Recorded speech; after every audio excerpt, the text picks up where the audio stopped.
interest rates at 10%. Should Rachel Reeves follow suit? On your radio, on the LBC app, and Play LBC. leading Britain's conversation. This is LBC. From Global's newsroom at 7 o'clock, human rights activists say almost 650 people have died in violence against anti-regime demonstrations in Iran. The Foreign Secretary has told her Iranian counterpart it must end immediately. Donald Trump has previously said he would be willing to take military action, but also suggested he could negotiate with the regime. Actor and comedian who campaigns against the Iranian regime, Omid Jalili, has told Tonight with Andrew Marr the protesters are determined. Donald Trump has said that the Iranian regime has contacted them and wants to negotiate. And the people of Iran, I'm following everything very clearly on Instagram and Telegram, and they're saying we are out in numbers. The atmosphere is incredible. People are not going to stop because they're at that stage in their lives where it's better to, this is their words, better to die on your feet than live on your knees. The Technology Secretary has told MPs the government will push forward a law making sexualised deepfakes illegal. Ofcom has opened an investigation into X over concerns its AI chatbot is being used to create abusive images of women and children. Liz Kendall has been addressing the Commons. Lives can and have been devastated by this content, which is designed to harass, torment and violate people's dignity. They are not harmless images. They're weapons of abuse, disproportionately aimed at women and girls. And they are illegal. X's owner Elon Musk has previously said controls have been tightened following concerns about Grok. The former Conservative Chancellor Nadhim Zahawi has defected to Reform UK. He held the role for 2 months under Boris Johnson and served as a government minister until 2023. Mr Zahawi is the most senior of the former Conservative MPs to have joined Reform.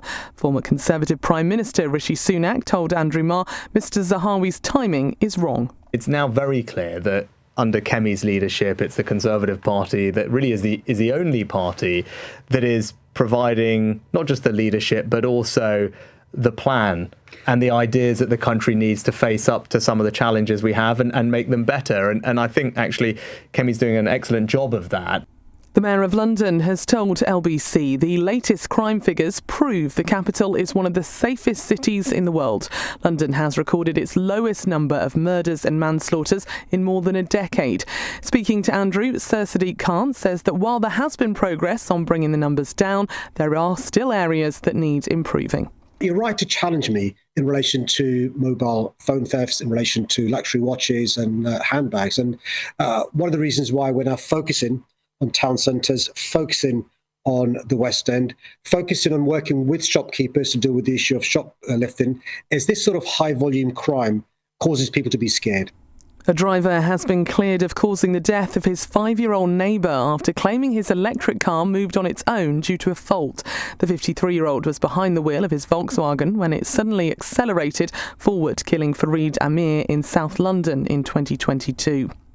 And Xabi Alonso has left Real Madrid by mutual consent less than 8 months after replacing Carlo Ancelotti as head coach. He was in charge for 28 matches, winning 20 of them, but Real lost to rivals Barcelona in the Spanish Super Cup last night. In the city, the FTSE 100 has closed up 16 points at 10,140. The pound buys $1.34 and €1.15.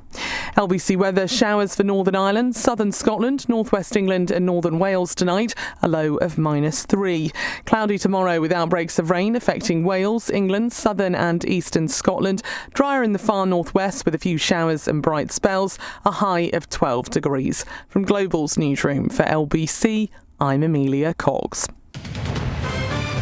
This is LBC from Global, leading Britain's conversation with Iain Dale.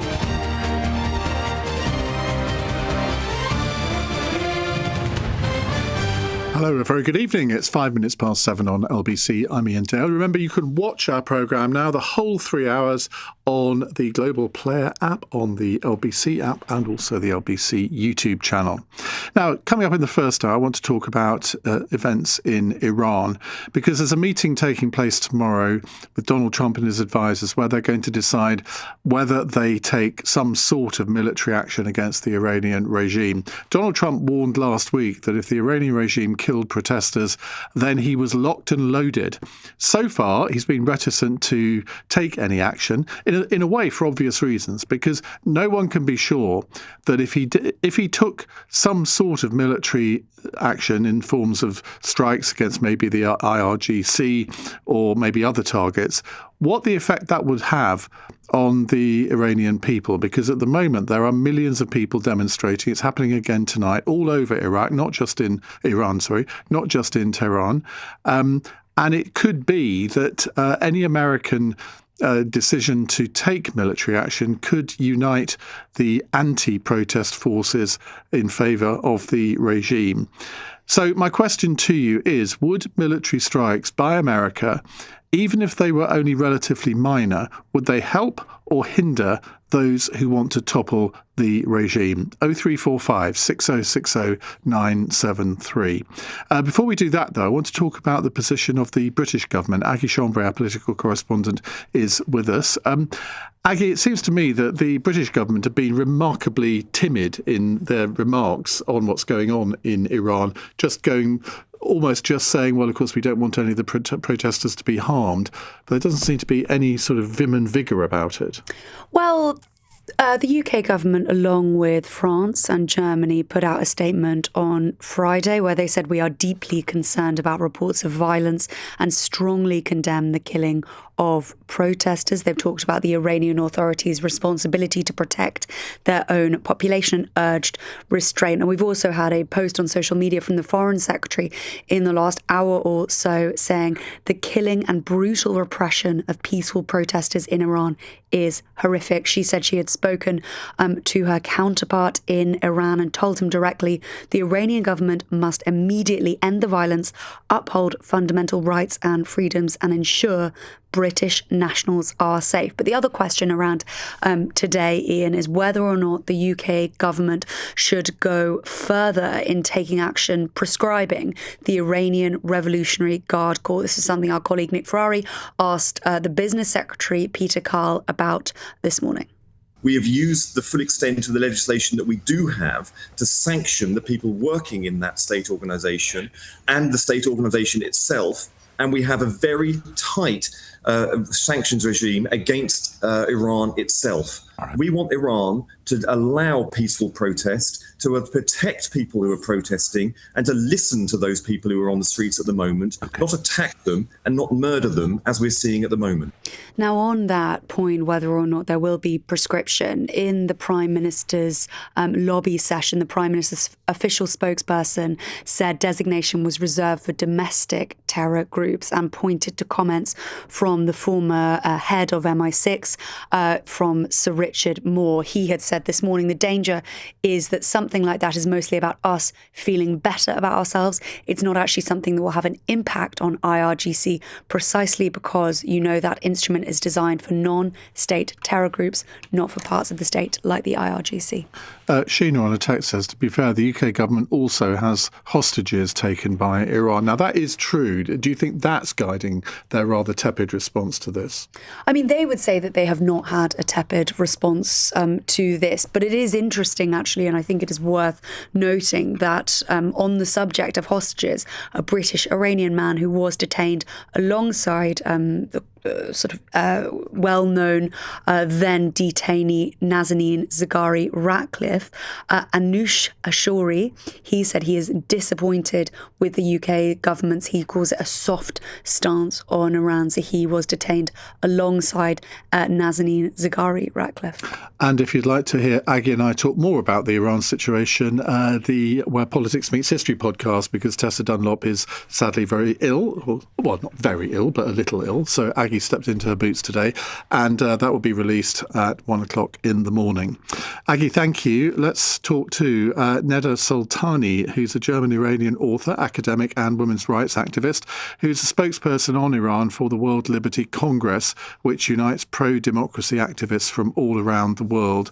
Neda, thank you very much for joining us here on LBC. What are you hearing from Iran about the latest situation? Presumably the protests, I don't know whether we should use that word anymore. They seem to be much more than protests, but they're still going ahead tonight. Thank you very much for having me. Yes, the uprising is very much alive, and we are still seeing videos of protesters, civilians, taking it to the streets, women, men, children, young, old, demanding the end to this regime. The crackdown has been brutal, but the people don't have anything to lose, and they keep up the fight.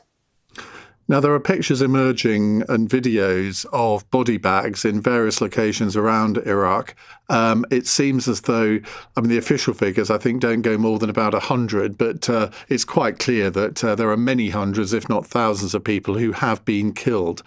Now, Donald Trump said last week that he was locked and loaded, ready to take action against the Iranian regime if they killed protesters. Well, they clearly are. What would your advice to Donald Trump be tonight? I think the American administration has a very clear picture of what is happening in Iran. And it is their decision whether they finally want to stand like not just the American administration, the free world. It is a historic moment. And these powers of the free world need to decide whether they really want to stand with the people of Iran, not just in form of statements and words, but just with some concrete actions. I can tell you that the people in Iran have expressed their wishes that the United States intervenes and makes the regime in Iran to be held accountable. And what form of intervention would you recommend? Because, they could attack the headquarters of the IRGC, for instance, and try to weaken the IRGC. What else could they do? You need to look at it perhaps from a very different perspective. You need to see how desperate a people must be to think that their way out of the situation, to think that the way out of the current governance that they have is for a foreign force, the most advanced military in the world, to attack their land. This shows the depth of the trouble that Iranians are in, the depth of the tragedy. To be honest with you, I have never been and never am for military action and military intervention. But this is something that I hear again and again from people inside the country. And of course, the regime have said that if America did do any such thing, that they would react and attack Israel. And I know there are a lot of very nervous people in Israel tonight as well. This is true. And we know that the regime will use any trick up its sleeve to survive, because this is a moment in the history that the Islamic Republic of Iran, the Islamist regime in Iran, has never experienced before. Its proxies are almost gone. And after the 12-day war last June, the regime is extremely weakened, which means that they can take any opportunity to dissuade and to distract the attention. The regime is weak. Demonstrators are not backing down, and anything is possible that the regime will do in order to survive.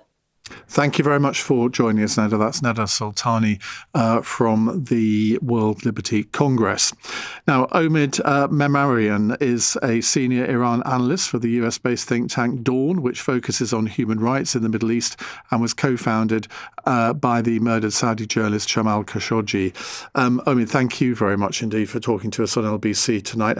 How do you assess the situation as we're talking right now? Thank you for having me. We are basically in an uncharted territory right now because there are so many unknowns before our eyes. What we know is that the protests in Iran has gained a serious momentum. What we know is that Iranian people are fed up with the Islamic Republic. They want the regime to go. They are very much determined, and they think that the regime is at its weakest position in the past years, and if there is a time that they can basically push the government out and basically bring them to their knees, this is the time. So that's the situation.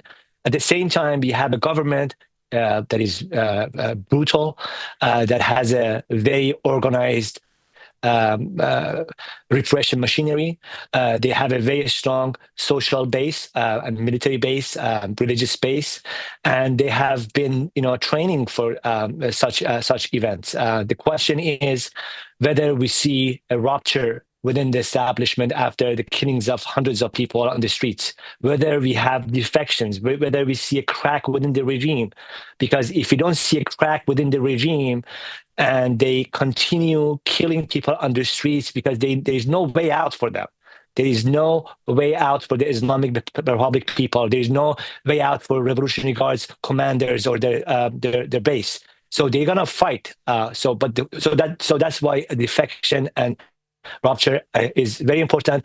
Over the past few days, over the past 2 weeks, we haven't seen that.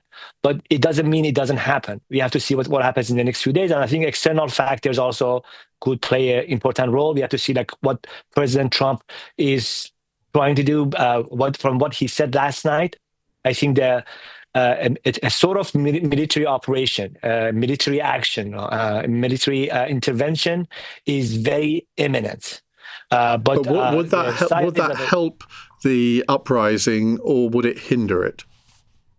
That's a very good question. Whether, first of all, the U.S. is not going to, the idea that you think that the U.S., not you, but, the idea that one might think that the U.S.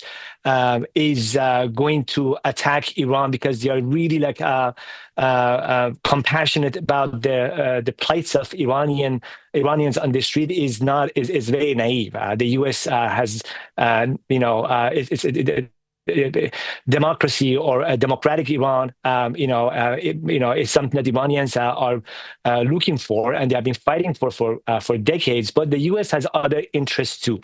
The U.S. has a long list of grievances with Iran, from Iran's nuclear program to Iran's missiles program, Iran's proxy groups in the region, terrorism, and many, many other issues. So now, if all these elements converge and come together at the same time, that the U.S. government understands and see that if they intervene and support the protests or support the unrest in Iran, it might lead to the collapse of the regime. And in result, there would be a transition to a more democratic country, and they get rid of the Ayatollahs in Iran. And Iran does not turn to Iraq 2005 and Syria 2016, there is a chance for that. But we don't know the scale of the military action by the U.S., how it's going to play out, what's the purpose of it, whether it would be coordinated with Iranians, like what they did with Soleimani's killing. In 2020, they killed Soleimani, sent a message to Iran that this is a one-off, we are not coming after you, but if you retaliate, we come after you hard. So Iranians didn't come after U.S. hard. So that was it. We don't know if that's the case for this time around. But we are in an uncharted territory. For every option, there are so many risks. For the U.S., the risk is high. Because the tolerance for the U.S.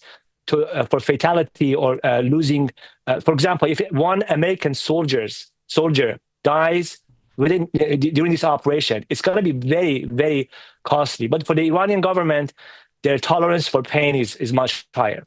Well, while you're talking, I'm just looking at a video here from 2CTV, which shows a massive fire in the city of Isfahan, which I don't know how big that city is, but I mean, and there's a major demonstration from people watching this. Just finally, before I have to let you go, there's been a lot of talk about whether the Crown Prince should return even if only as a sort of temporary ruler of Iran if the regime does fall. How popular is Reza Pahlavi? Because, I mean, looking at a lot of the posters that are shown in the protests, it seems as though that there is quite a lot of people that want him to come back. But are the opposition forces united in wanting that?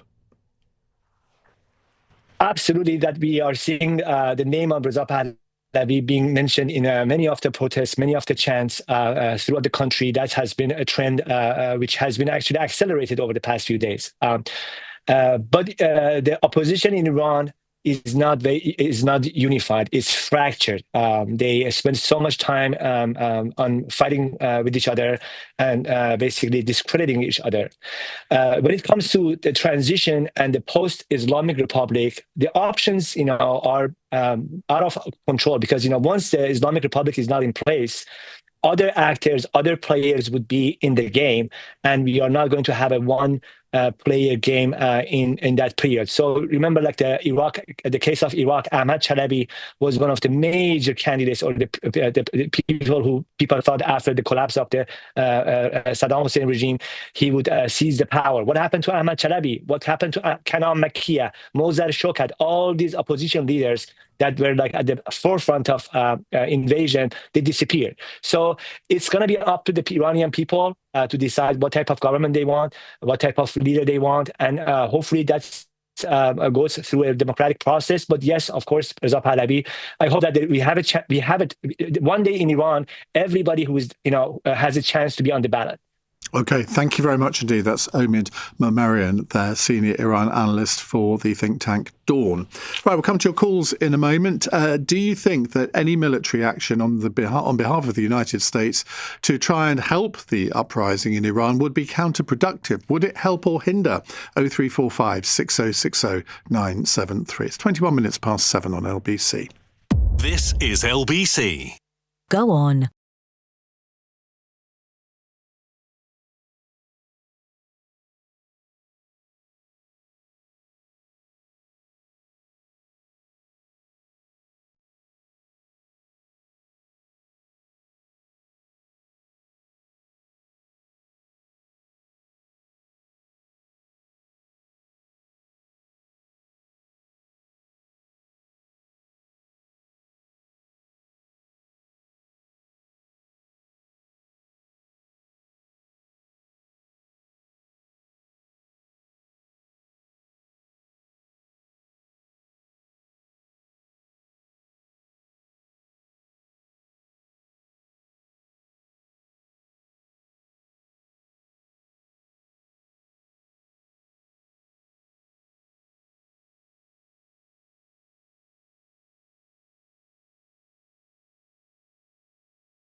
Dale. Call 0345 6060 973. Text 84850. Alexa, send a comment to LBC.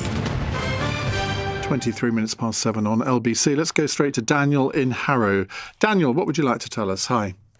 Evening, or should I say salam, Ian. I am half Iranian, half English, British. I was born here, although my mother actually came back from Iran for me to be born here rather than being born in Iran, which I am ever thankful for. I'm of the age now where I can say that I've been to Iran once when I was a baby, but not since, and that's just because of what's happened. I was about 9 when the revolution happened. Over that period of time, obviously with connections of families, we've known a lot of what's gone on. It's never been good. Originally it was just playing to the people, giving them guns and lies. And now, after all this time, with everything that's happened, the people and the newer generation are just fed up. And this is why, we really, speaking for myself, really just feel this is the time. This is the new revolution to bring back, to get rid of the current regime. In fact, at New Year's Eve, I actually said to my daughter, maybe this time next year we could be celebrating in Iran, because we feel that strongly that. Wouldn't that be amazing? It's just the one thing gets me very emotional thinking about that. The problem is, though, Daniel, that look, I think the overwhelming majority of people listening to us talking would hope that would happen, but experience tells us, and we do have to learn from history in these things, that the aftermath of an uprising or a revolution, call it what you will, is often just as bloody as what preceded it.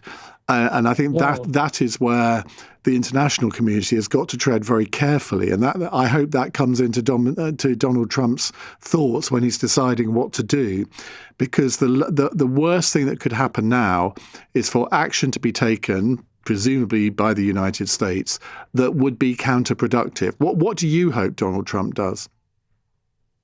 It's a very difficult one. I think the only people who are for the Islamic State are those who work for it, those who make money from it, and those who are incredibly religious and fall for anything they say. Everyone else who's within the Iran sphere, as I call it, would be wanting change.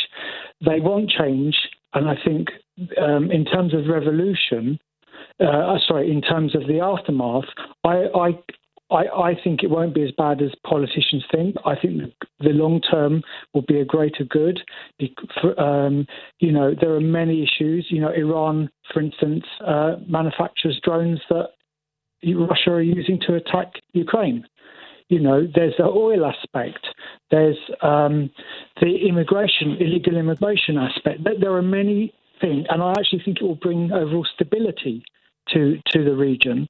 In terms of what Donald Trump should do, I think it has to be something. We were all hoping in the 12-day war with Israel that they would hit hard, that it was sort of, we were willing it. We thought that was the time. But now with the people are in the streets because of the words that Donald Trump has said, they feel even more empowered. And I don't think it will die down. It can't die down. Well, it shows absolutely no sign of dying down so far. Daniel, thank you very much. Great call. Let's go to Ali, who's a first-time caller in Birmingham. Ali, good evening. Hi, Ian. Good evening. Hi, what would you like to say? A few things I wanted to actually cover. So I think it's important to highlight that this is a revolution going on in Iran under the leadership of Crown Prince Reza Pahlavi. It's because of his call that people are actually on the streets in millions. And it was off the back of his call that people came out in response. But also the fact that Donald Trump suggested that he's not going to let the Iranian people get killed gave the boost to the Iranian people to actually come out in millions. But now they're getting killed, obviously, because they are people standing without anything. They're empty-handed people standing against a militia that it's armed to teeth. So it's almost impossible to stand against this tyranny and not getting killed in tens of thousands and if not millions. So if this carries on for too long, the devastation is going to be unbearable. But there are a lot of people in this country, and we've got a text here from Gavin, who's one of them, who says, let's hope Donald Trump does nothing, leave them to sort it out themselves. Now, I suspect if we did a poll, it would show that the majority of British people would probably agree with Gavin there, and that the United States, Britain, nobody should intervene and let Iran sort it out for themselves. But the problem is that all of these brave people who are going out on the streets night after night, risking their lives, they are going to feel very let down if nothing happens, aren't they? Absolutely, there is that. But also, if we were to put such poll out, it's important to lay the facts right and put it out in front of people so they understand what this brutal Islamic Republic regime has done, not only to Iranians in Iran, but to the entire world. Millions of people outside Iran are killed because of the IRGC. The IRGC that the UK government doesn't have the spine to designate as a terrorist organization. I mean, what more an organization needs to do for it to be designated as a terrorist organization? So I think it's really important for the people of the world to understand the facts before such poll is put forward to them, because I understand the rest of the world doesn't really need to get involved in, some other locations in the world. It costs them, people can die in the process. There's all of that, and I appreciate that. But if we put the facts right, such as Iran is behind arming Russia to fight Ukraine. So Ukrainians are actually dying because of the Islamic Republic in Iran. People are dying in Palestine. People are dying in Lebanon. People are dying in Africa, in so many places because of this Islamic Republic regime. So cracking down on this regime is going to be a game changer for the entire world. So if we put the facts out correctly and then put the poll in front of the people, I think the answer is going to be different. And I agree 100% with that, because Iran has been a cancer in world politics for probably 40 years now. It was essentially partly financing the Venezuelan regime under Maduro. It's financing the Cuban regime as well. We all know that it's been financing Hamas, Hezbollah and the Houthis. So if this regime toppled, I think that in itself would make the world a more peaceful place. But why on earth has our government not called in the Iranian ambassador to see the foreign secretary for an interview without coffee, where she can literally read the riot act to him and explain why we in Britain are horrified by the pictures that we see of innocent protesters being killed by the IRGC and representatives of the Iranian regime? Why hasn't the government had the spine to do that? I would love an answer to that question. We'll take more of your calls in a moment, and we'll hear about Nadeem Zahawi's defection from the Conservatives to Reform UK. It's 7:31. News headlines on LBC with Amelia Cox. The White House says Donald Trump is not afraid to use military options in Iran, but diplomacy is the preference. Almost 650 people are believed to have died in violence against anti-regime protesters. A law making sexualised deepfake images illegal will be accelerated following concerns over X's AI chatbot. Tech Secretary Liz Kendall has labelled the images created by users using Grok as weapons of abuse. And the Conservatives have hit out at reform after former Chancellor Nadeem Zahawi joined their ranks, saying it's becoming a party of has-been politicians. The ex-minister and MP is the most senior frontbencher to defect to reform, having previously claimed he would die a Conservative. LBC weather, showers for Northern Ireland, southern Scotland, northwest England and northern Wales, a low of -3 degrees. This is LBC. Go on.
Iain Dale on LBC. Text 84850.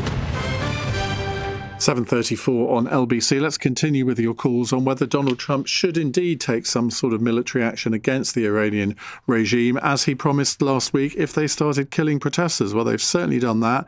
None of us know how many protesters they've killed, but we've seen the body bags. It will be at least in the hundreds. I suspect it's in the thousands. Let's go to Rostan in Kensington. Hi, Rostan.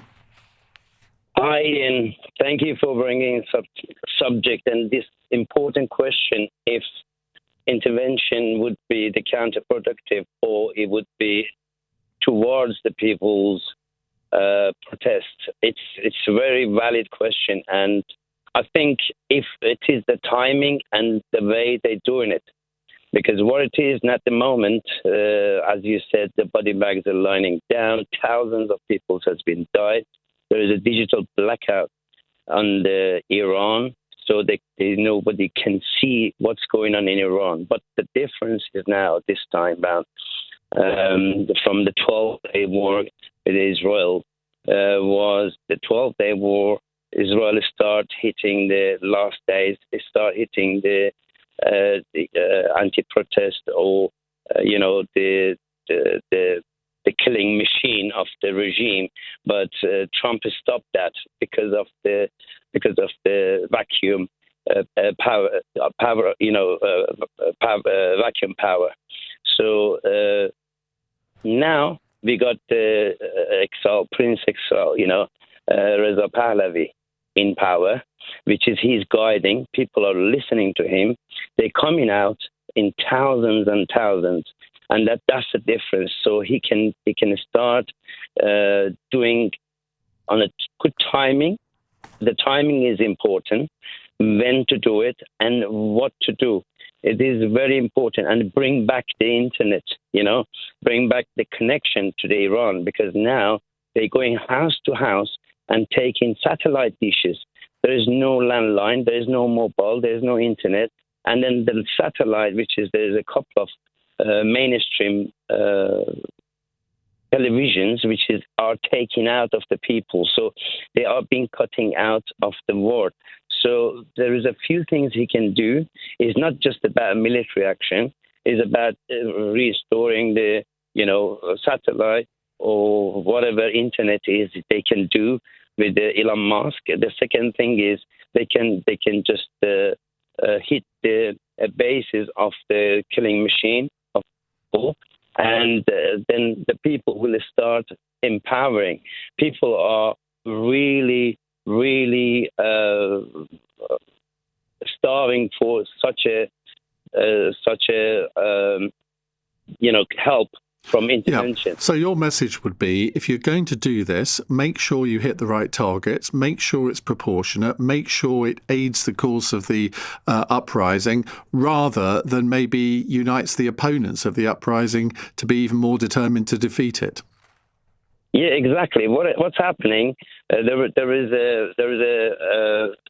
I'm sorry. I'm just by the protesting in the London embassy in Iran. So I'm just sorry about the background noise. No, you're fine. But what's happening now? It's against the humanity. It's not against. It's a crime against the humanity at the moment, and that's proportionate measure of the taking. It will be legitimate. It will be, by law, by international law, will be justified. And I don't think he's going to do anything rather than bring the peace and stability to the region. And also, I think he needs to work with the exiled Prince, Pahlavi, to make this happen. And I think people are ready this time. As you rightly mentioned, if this time gets failed, then everything will fail. I don't think Mr. Trump will fail this time, but what it is important time. And also at the end, I just want to say, as you always rightly follow that, what's going to happen to, designate the IRGC as a terrorist group? When is going to happen? And also, by the way, today, Iranian foreign minister believe me or not, had a phone call with our foreign minister to say, if you can't make our people safe in London, we're going to take him out. So do it, you know.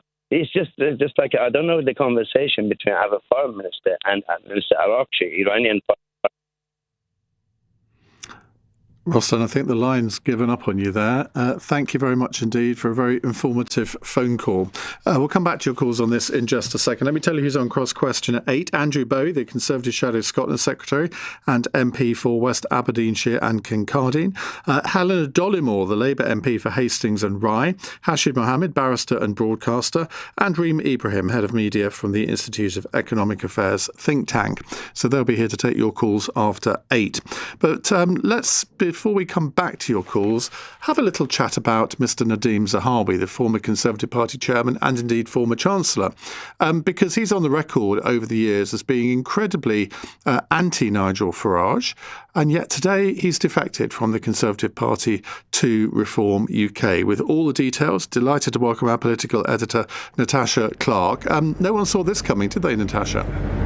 Ian, they didn't. I was a little bit late to the press conference today, so I was watching it streamed live on my phone, and as soon as they played this promotional video, which started with, I was a boy living in Baghdad, I just went, oh my goodness, it's Nadhim Zahawi. And that was a bit of a moment, I'm sure, for many people in Westminster to go, actually, this is a man that's been Tory through and through. He's been a real part, I think, of many of our political sort of lives, watching him at those vaccine press conferences, watching him be promoted to Boris Johnson's Chancellor in the dying days of his government, and taking on a number of roles. So he is a very high-profile Conservative, and you're totally right when you say that he said some very unsavoury things about Nigel Farage back in the day. Actually, one of those things he'd said about him himself is that he said, I will be a Conservative until I die. Well, that is a comment, Ian, that has not aged very well today. Mr. Zahawi basically saying that Nigel Farage, he is now prepared to come back into British politics, into British life, to become his foot soldier again, to campaign for him to win the next election. And he had some very unsavoury words as well to say about the leader of the Conservative Party, Kemi Badenoch. So during their press conference today, I asked Mr. Zahawi why he doesn't think the leader of his now former party, Kemi Badenoch, has what it takes to become Prime Minister. If nothing else, she's got the baggage of what I think is a defunct brand, a brand that the nation has decided they can no longer trust. And of course, I don't think, in my view, she's able to form the next government. And ultimately, if you put country ahead of party, you come to the same conclusion, that the only person that you can really get behind and put the work and the energy into is Nigel Farage and his team. However, Ian, today's press conference, he was wheeled out, but, it's just the latest in a long, long line of Conservatives that are now making the hop to the Reform Party. And some people have questioned, when does this party stop becoming an anti-establishment party and become the establishment, or just a cabinet full of people that used to be in the establishment? So the Tories obviously want you to think that they are just a washed-up sort of party of that. And the spokesperson that I was speaking to earlier today gave an incredibly scathing quote: Reform is fast becoming the party of has-been politicians looking for their next gravy train. And you're right when you said, some very unsavoury comments that the both of them said about each other in the past. Nadhim Zahawi once said that he would be frightened to live in a country run by Nigel Farage. The Tories say this shows the level of loyalty for sale. And Ian, just in the last few hours, it has also been reported that the real reason that Nadhim Zahawi, according to some, is the reason he's jumped ship is because that he was not offered a peerage by the Conservative Party. Obviously, we've had Boris Johnson and Rishi Sunak's honours list, and he was not on one of them. So some people suggesting that that is the real reason why he has made this move. But still, for the Reform Party, obviously, it is still a big scalp. It's a big name. Another person on the media. Another reason for Nigel to say, look, we're not just a one-man band. I'm welcoming all these people. But it does not come without problems, Ian. Natasha, thank you very much indeed. Let me read out a text before we go to a break. This is from SB. The government reasoning doesn't make sense. They can prescribe Hamas, but not the Revolutionary Guard. Well, the government logic for this, and this was the same under the Conservatives, is that the IRGC is part of the Iranian state. And apparently there are some rules where you can't prescribe an organisation as terrorist if it's part of the state. I mean, it doesn't really add up to me, but there we go. That's been the reasoning for that decision. Sam says, as Iran is arming Russia, I'm really confused. Does this mean Trump is against Putin, finally? Answers on a postcard for that one, please. We'll take more of your calls right up to cross question at 80345 6060 973. You're listening to LBC. I'm Iain Dale. It's 7:45. On the latest episode of The Newsagents. As X looks down the barrel of being banned in the UK by Ofcom, we talked to the Mayor of London, Sadiq Khan, about that and also the rising tide of racism across the country. Get the latest episode of The Newsagents with Emily Maitlis, John Sopel and Lewis Goodall. Listen or watch on our free Global Player app or the new LBC app. The following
Dale on LBC.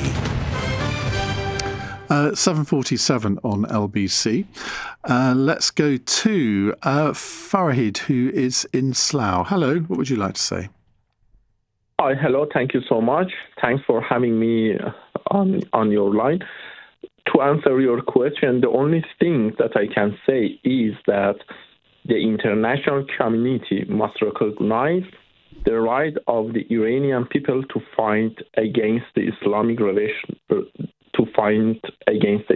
Revolutionary Guard Corps, IRGC, as well as they must recognize the main opposition group of Iran, which is NCRI, National Council Resistance of Iran, led by Mrs. Maryam Rajavi.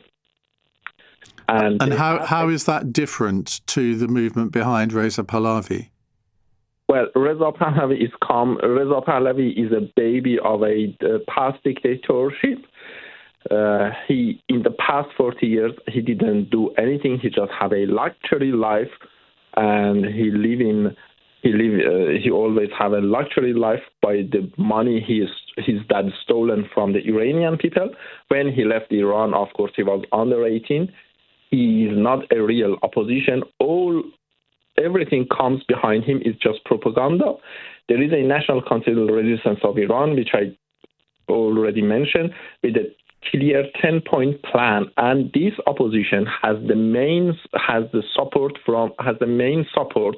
from all European countries, even in the US.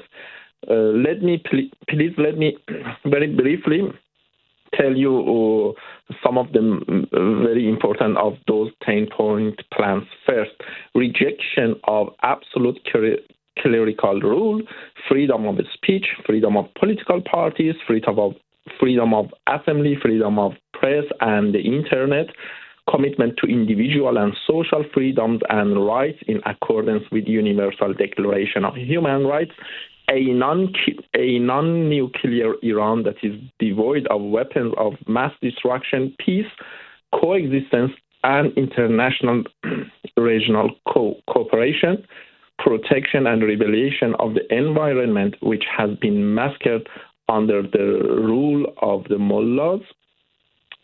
And I mean, that all sounds very sensible, and I don't think many people would disagree with any of that. But how, I mean, I don't know if you can quantify this, but you are the first person to ring into my programme in the last 2 weeks, putting forward the proposals from this organisation. Most of the people that phone in are actually behind Reza Pahlavi. Yes, let me ask, so please ask all of them that they are behind the Reza Pahlavi. Most of them are freely traveling to Iran without any problem, right? Most of them came here to the UK, they are asylum, and then they travel freely to Iran. Reza Pahlavi is a project by the Iranian security, because... What? Yeah, Reza Pahlavi is a project. Reza Pahlavi is not a real opposition. Reza Pahlavi is a project led by Iranian security. So the main opposition... Well, so he's being promoted by the mullahs? Yes. And really? Yeah, let me tell you the reason. The reason is National Council Resistance of Iran. There are people inside Iran who are fighting against the regime, but people who supporting the Reza Pahlavi, they are not doing that. Well, hang on a minute, because at all of these protests, you see posters with his picture on them. I don't see any posters with the picture of the lady that you mentioned, the leader of the NCIR. Well, if you go and search ncr-iran.org on the internet, then you can see this organization are fighting against the dictatorship of the Shah, and also we are fighting against the mullahs regime since 47 years ago. And you go and see the US, the UK, the European country put NCRI on a terrorist list just because they wanted to welcome the mullahs regime, and then they fight, and now they came out of the terrorist regime. And you look people inside Iran, the only thing that they are saying, down to the dictator, right? There are lots of videos, lots of clips came out from Iran. They are all fake. When they are saying that people want to back to the past dictatorship.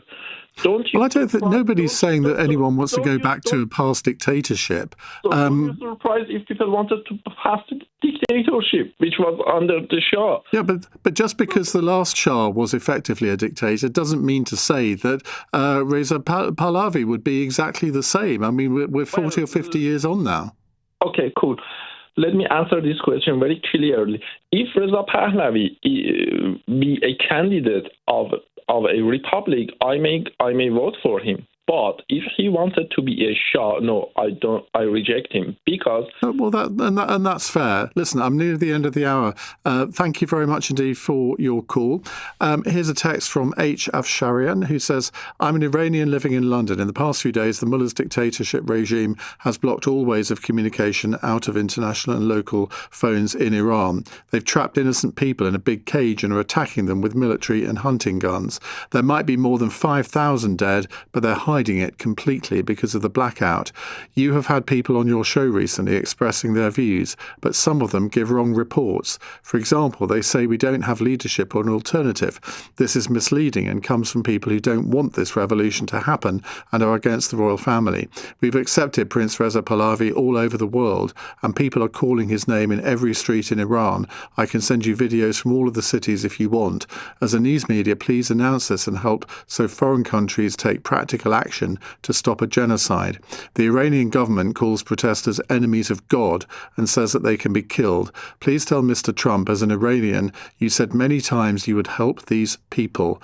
Thank you. That's from Hussein.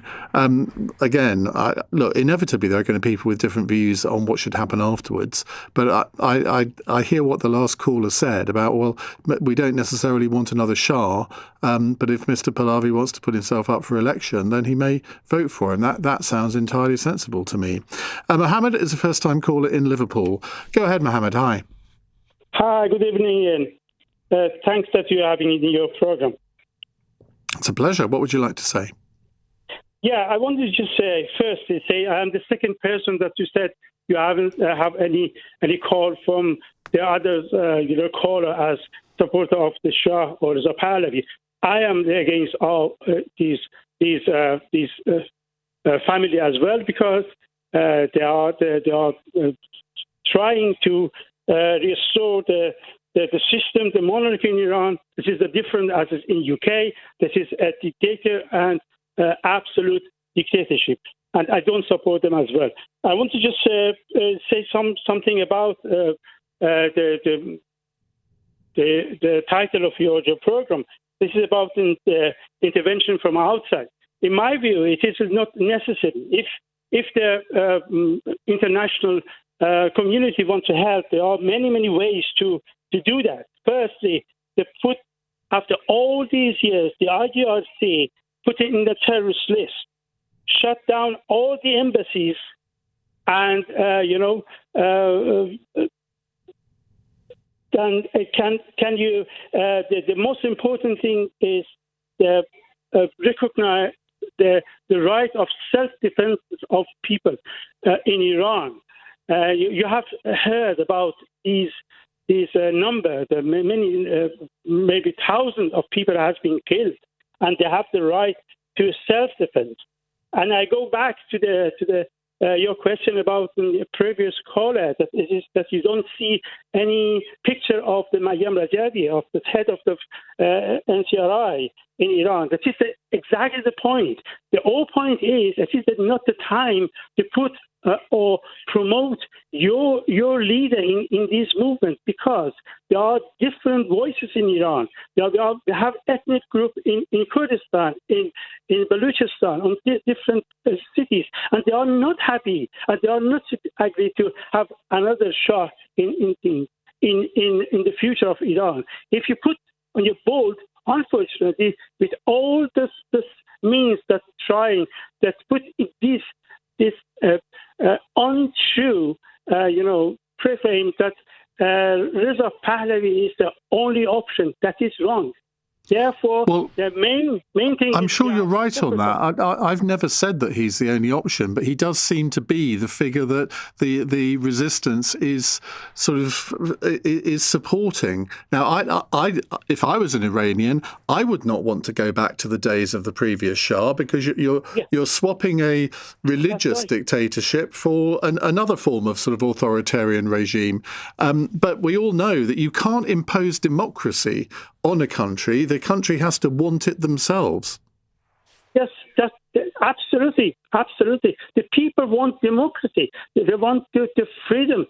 They don't want to have another system, and totalitarian system. That's my point, and that is the role of the international community to help. The help is moral help and the support and recognition of this self-defense. And please don't try and if anyone that's hearing, it is not good that everyone says that is the Reza Pahlavi, because I know the people in person in Iran, they are not happy with that. If you you cannot say the whole Iranian people aren't happy with that, because we see the pictures and the protests. And our last caller reckoned that some of them were faked, and I've had an email to that effect as well. Well, you'd have to fake a hell of a lot of videos to fake all of that. Mohammed, thank you very much indeed. Give the final word to Paul on a text. What would be the purpose of summoning the Iranian ambassador simply to give him a dressing down? Words without actions are meaningless and will have no effect on their behaviour. Well, say that to the Russian ambassador, who was called in by Boris Johnson when he was Foreign Secretary after the Salisbury poisonings. He was made to stand for about 8 minutes while Boris Johnson gave him the mother of all dressing downs and was basically told to bugger off. Now, that probably made Boris Johnson feel better, but Alan Duncan, his deputy, said he'd never seen a better performance by Boris Johnson. And I think sometimes ambassadors do need to hear it from the British Foreign Secretary in words of 4 letters, particularly the Iranian ambassador. Right, coming up on Cross Question in the next hour, Andrew Bowie, Conservative Shadow Scotland Secretary, Helen Dollimore, Labour MP for Hastings and Rye, Hashim Mohammed, the barrister and broadcaster, and Reem Ibrahim from the Institute of Economic Affairs. They'll be here to answer your questions. The lines are open 0345 6060 973. And as ever, let me remind you that you can watch the whole programme now, not just Cross Question, on Global Player, the LBC app and the LBC YouTube channel. So get your questions in right now for Cross Question on 0345 6060 973.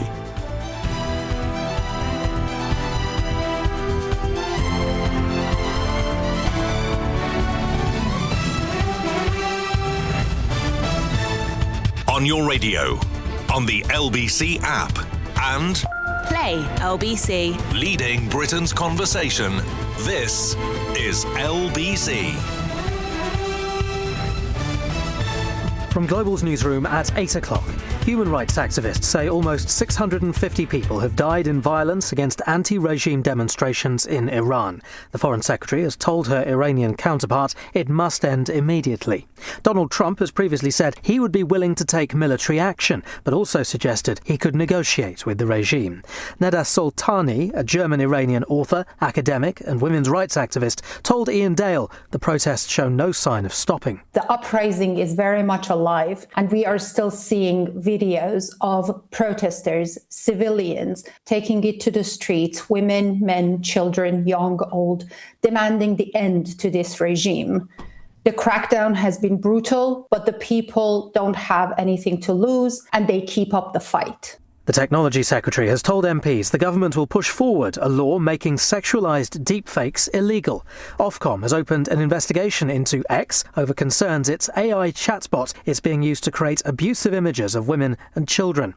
The Shadow Technology Secretary, Julia Lopez, welcomed the investigation, supported the government on notification tools, but urged caution to those wanting to ban Elon Musk's social network. The government has never before proposed to wholesale block TikTok, Google or Facebook for the frequent and often flagrant misuse of their sites.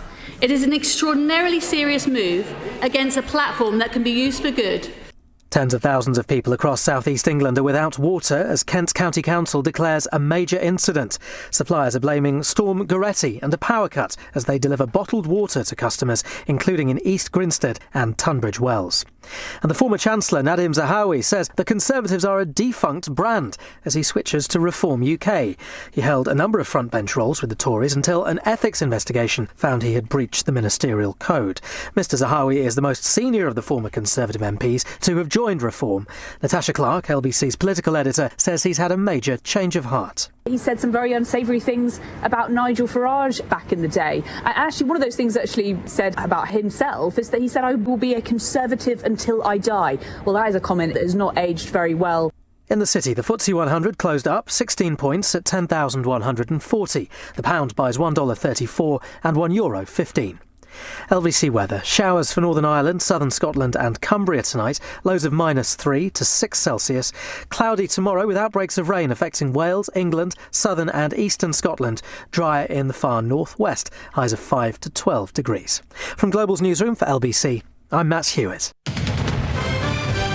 This is LBC. From Global, leading Britain's conversation. Cross Question with Iain Dale. Hello, very good evening. It's 8:03 on LBC. Let me tell you who's on the panel with me. To my right, Reem Ibrahim, Head of Media of the Institute of Economic Affairs. Next to her, Andrew Bowie, Conservative Shadow Scotland Secretary and MP for West Aberdeenshire and Kincardine. Next to me, on my left, making a debut on the show, Helena Dollimore, Labour MP for Hastings and Rye. And next to her, a veteran of the programme, Hashi Mohammed, barrister and broadcaster, who's the author of the book People Like Us, What It Takes to Make it in Modern Britain. Well, all of our panel have clearly made it in modern Britain, otherwise they wouldn't be here tonight.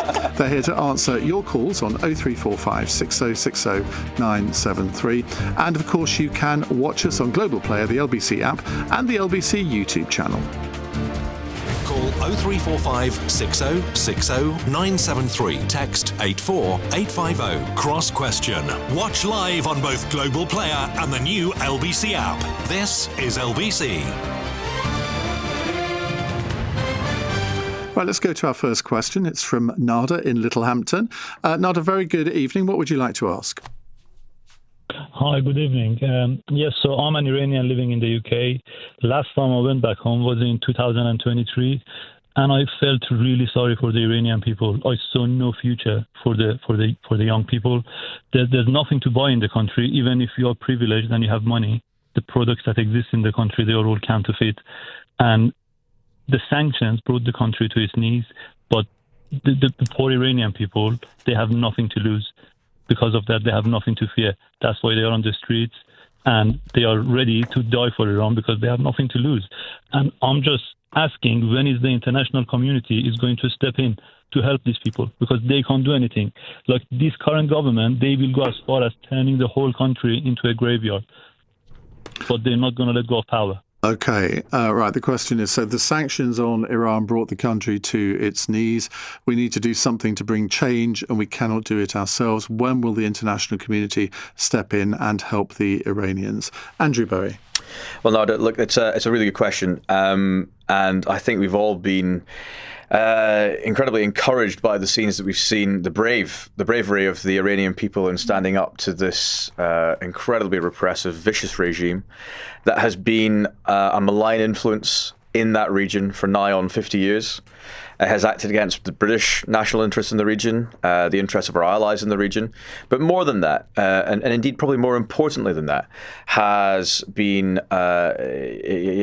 repressed its people and held them down in vicious ways. And so I understand completely why there are calls now for the West, the United States in particular, to step up and assist in this attempt to see regime change.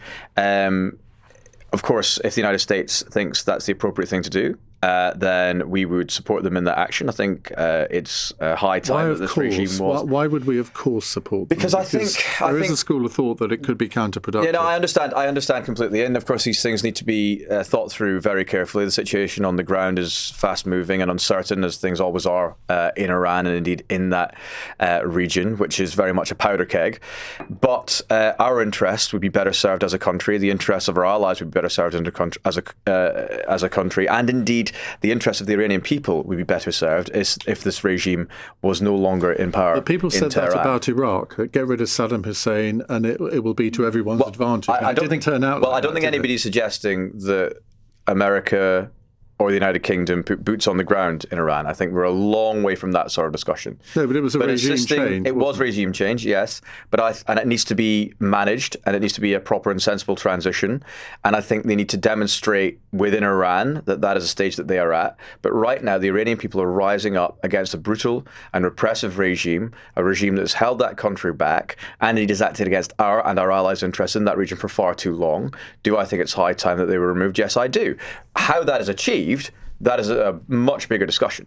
And of course, over the coming days, we'll see what action is taken, if any, by the Trump administration and indeed by allies of ours in the region. Hashi. I mean, I couldn't disagree more with what Andrew is saying. Be careful what you wish for. You mentioned Iraq. I can mention Libya. I can mention multiple other Middle Eastern countries where we've gone in complaining about the fact that we are looking after our own interests, and it's never, ever turned out well? Name me one example in which we have intervened in the way that Andrew's now calling for. Well, Sierra Leone and Kosovo too. Well, those are not the kind of context that you're dealing with in the Middle East. When you're dealing with a Kosovo, more or less a European country, and an African country that had its own particular issues, they're not the same. And Andrew said on a number of occasions, it's in our interests. How? How is it in our interest to go and bomb Tehran right now? Apart from, unless you're aligning our interests with Israel's interests, fair enough. I get that. That's what you're effectively saying. I think it's in the Iranian people's interest. No. Let me finish. Now, as far as the Iranian people are concerned, absolutely diabolical situation. There is nothing that a single Ayatollah has ever done for the Iranian people that's turned out well for them. No question about it. No question about it.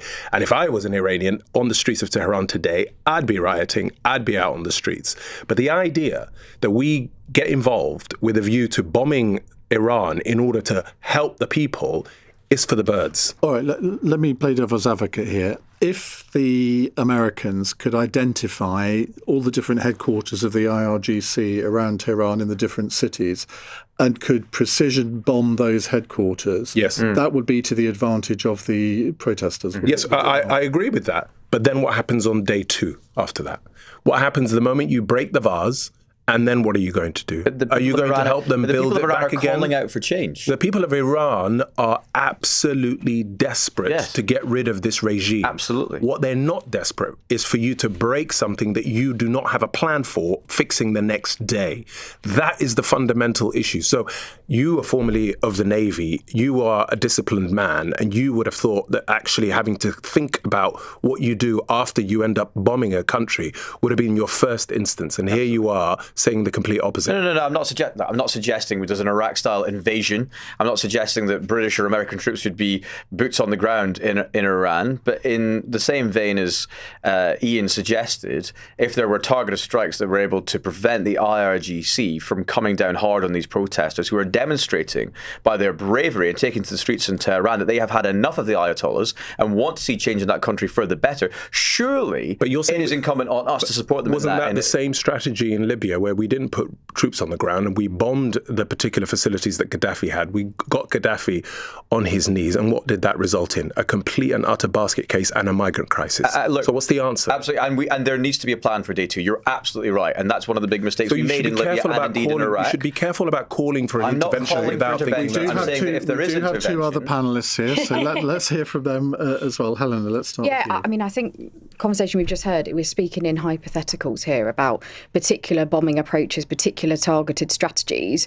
You know, my experience from working in Yemen, where of course the Houthis are very active on the ground, and many of the other groups that Iran backs around the world, they're very good at embedding themselves in civilian infrastructure, in using children's and civilians as human shields.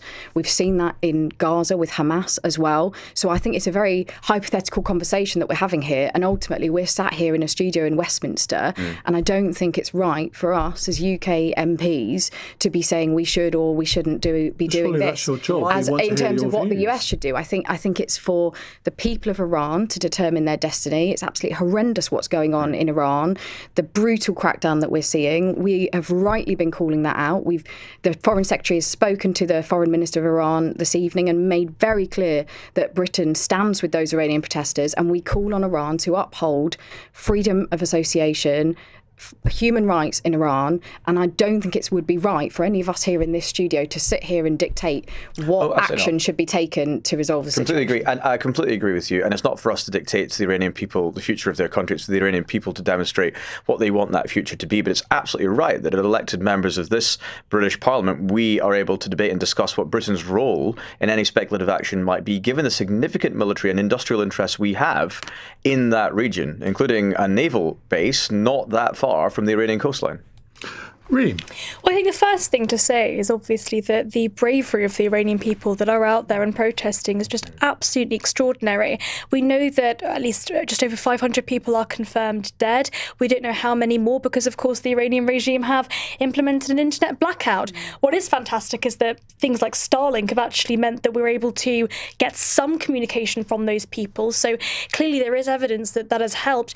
I think that when it comes to regime change, whether or not the United Kingdom is actually involved involved, I think is relatively irrelevant. I mean, what has happened is Britain on the world stage has been in perpetual decline, and really this is up to the United States. We don't have, even if we wanted to support the Iranian people, even if we thought that that approach was correct, we don't even have the financing, the military capability to do that. So I think that this question it's absolutely hypothetical. It's just not necessarily even a reality. And I think that what we have to be thinking about is whether or not the United Kingdom actually has a role in the world stage in this respect. I think that absolutely the best thing for the Iranian people is regime change. Whether or not the West can help, as Trump has done with Venezuela, I think that is still sort of something that we have to question. Peter Neely makes, I think, quite a good point. What are the Arab states doing to help? Their silence says a lot, Hashi. I completely agree. I mean, the Arabs and Persians have historically not got along very well, so I'm not surprised they're pretty because we tend to lump Iran in with all the other Middle East. Absolutely. It's such a different country. Absolutely. If you go to the UAE or Saudi Arabia, they would very much like to see the back of the Ayatollahs. So I don't expect them to. But I would just challenge Reem in the sense that, yes, we are in financial difficulties and we have cut to our military to the bone.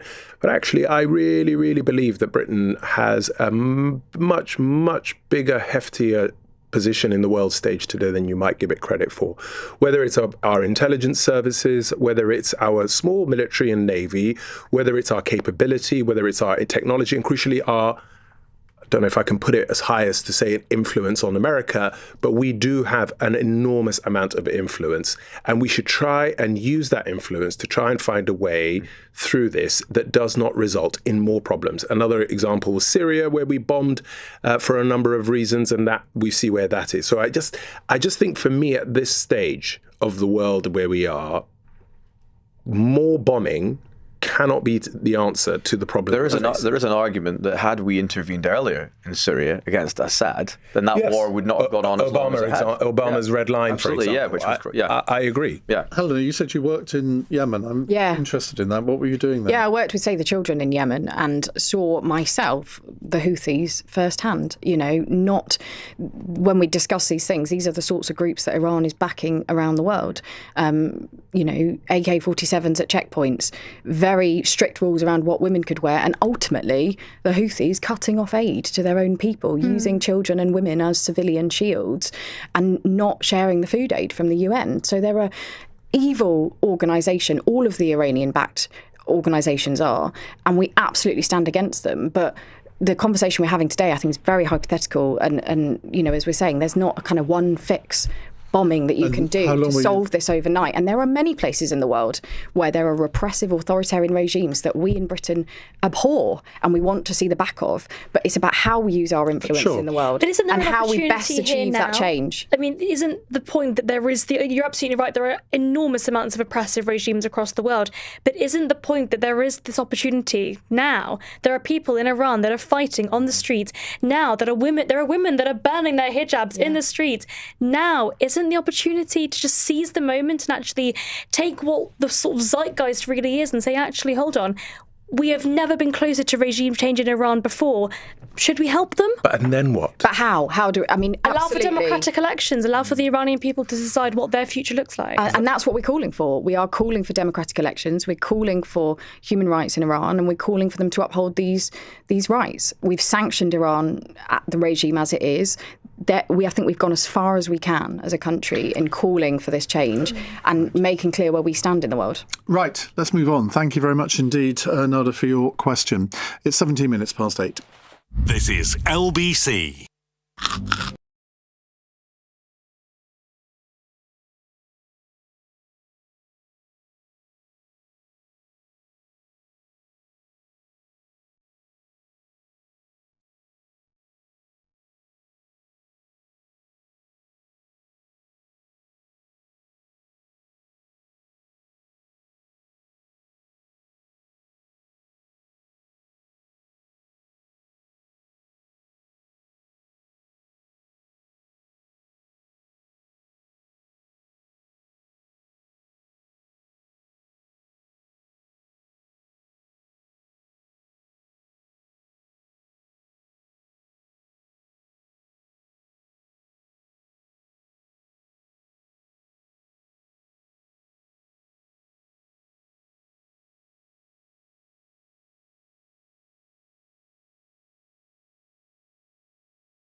Question with Iain Dale on LBC. 18 minutes past 8 on LBC. We have with us on the panel tonight on Cross Question Andrew Bowie, Conservative Scotland Secretary and MP for West Aberdeenshire and Kincardine. We have Reem Ibrahim, Head of Media for the Institute of Economic Affairs. Just a very rude message about the Institute of Economic Affairs. As always. Reem, as you can imagine. To my left, we have Helena Dollimore, Labour MP for Hastings and Rye. Now, it's a great constituency, isn't it? Because Hastings, Rye and the villages. And the village. Let's not forget the villages. Forget the villages. I spoke at the Rye Literary Festival a few months ago. What a lovely place Rye is. Beautiful. They're brilliant. Great fish and chips. Hastings has its nice Absolutely. bits as well. We're a great community. We are a great place and real sense of community, as I'm sure you saw when you were there. Absolutely. And some very, very great volunteers that organise the Arts Festival. Honestly, it was one of the nicest events I've done. Yeah. They were absolutely brilliant, and I hope to go back this year again. Hashi Mohammed is a regular at literary festivals all over the country. He's also part-time barrister and broadcaster. Right, let's go to a WhatsApp question from Kai, who says, X has been a cesspit of racism, misogyny and anti-Semitism for a long time now. But with Elon Musk refusing to take action to stop child sexual abuse happening with Grok, why hasn't the UK government stopped using the platform themselves and banned it yet? Now, the Tech Secretary, Liz Kendall, has announced today that requesting AI technology to sexualise images without the consent of the people featured in those images will be made a criminal offence later this week. I mean, that is really action this day, isn't it? It shows it can be done, I suppose. Helena. Well, I mean, what we are seeing with X, with the Grok, all of these horrendous images that people are creating of many female colleagues in Parliament and even children, people are creating these sexualised images, is absolutely horrendous. And so what we've seen today from the government is the announcement from Ofcom that they are fully investigating. They will use all powers at their disposal. And of course, because of the legislation that the Labour government has passed, they now have more powers to act on the platforms if they don't protect people and protect children from these images. And we also need to see the creation of these images outlawed. So we've already passed legislation to that effect. That will come into effect this week, because we cannot have this kind of abuse of women and children on platforms in our society. It's not in keeping with British values. You know, we're a country that values people's rights, people's dignity. This is about the exploitation of the vulnerable by powerful interests, and it's about people profiting from that. You know, X is making a huge amount of money from exploiting these images without people's consent. Elon Musk and no doubt JD Vance will say, well, this is further proof that Britain does not believe in free speech and it's a semi-fascist state. I don't think. I'm not saying that. I know. I think anyone that you stop in the street in this country recognises we're a country with a proud history of freedom of speech. We uphold that in what we do. When we arrest 33 people a day for online speech crimes, are we a proud country that protects freedom of expression? I think we are. When Lucy Connolly was sentenced to Andrew, 31 months in prison for one single online post. Myself and Andrew can get up in the House of Commons and say whatever we want and be protected by parliamentary privilege. We're a country that really values freedom of speech. So you guys have free speech, but the rest of the country Lucy Connolly, something that she pleaded guilty to, an offence she pleaded racially guilty aggravated. to. Racially aggravated. As she was convinced to by her very terrible lawyer, who has since actually said that this was... I don't want to get this diverted on Lucy Connolly. We should be relitigating one court case. I think most people in this country agree we have got a proud history of freedom of speech. I do think they do. You see it in our values, you see it in the conduct of our public life, and most people do not want to see women and children's images exploited in this way without their consent. People in this country do not stand for that. It's against our basic standards of dignity, Okay, Reem, and that's why we're acting against it. Address the question about these sexualised images. Well, I mean, I've had them made of myself after Elon Musk quote tweeted me last week, which was rather interesting.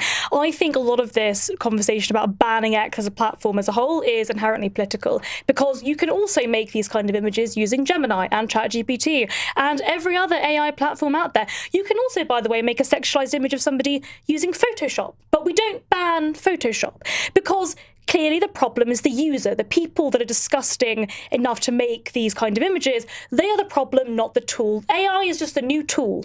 We do not ban pen and paper because I can draw a naked image of you, Iain. You know, we're making sure We are making sure that what we are doing is actually targeting the users themselves, and that is exactly what Elon Musk has done. Surely that is what this legislation will do. If somebody is found to be creating these images, they will suffer the consequences. Yes. But how did that make you feel when they did that of you?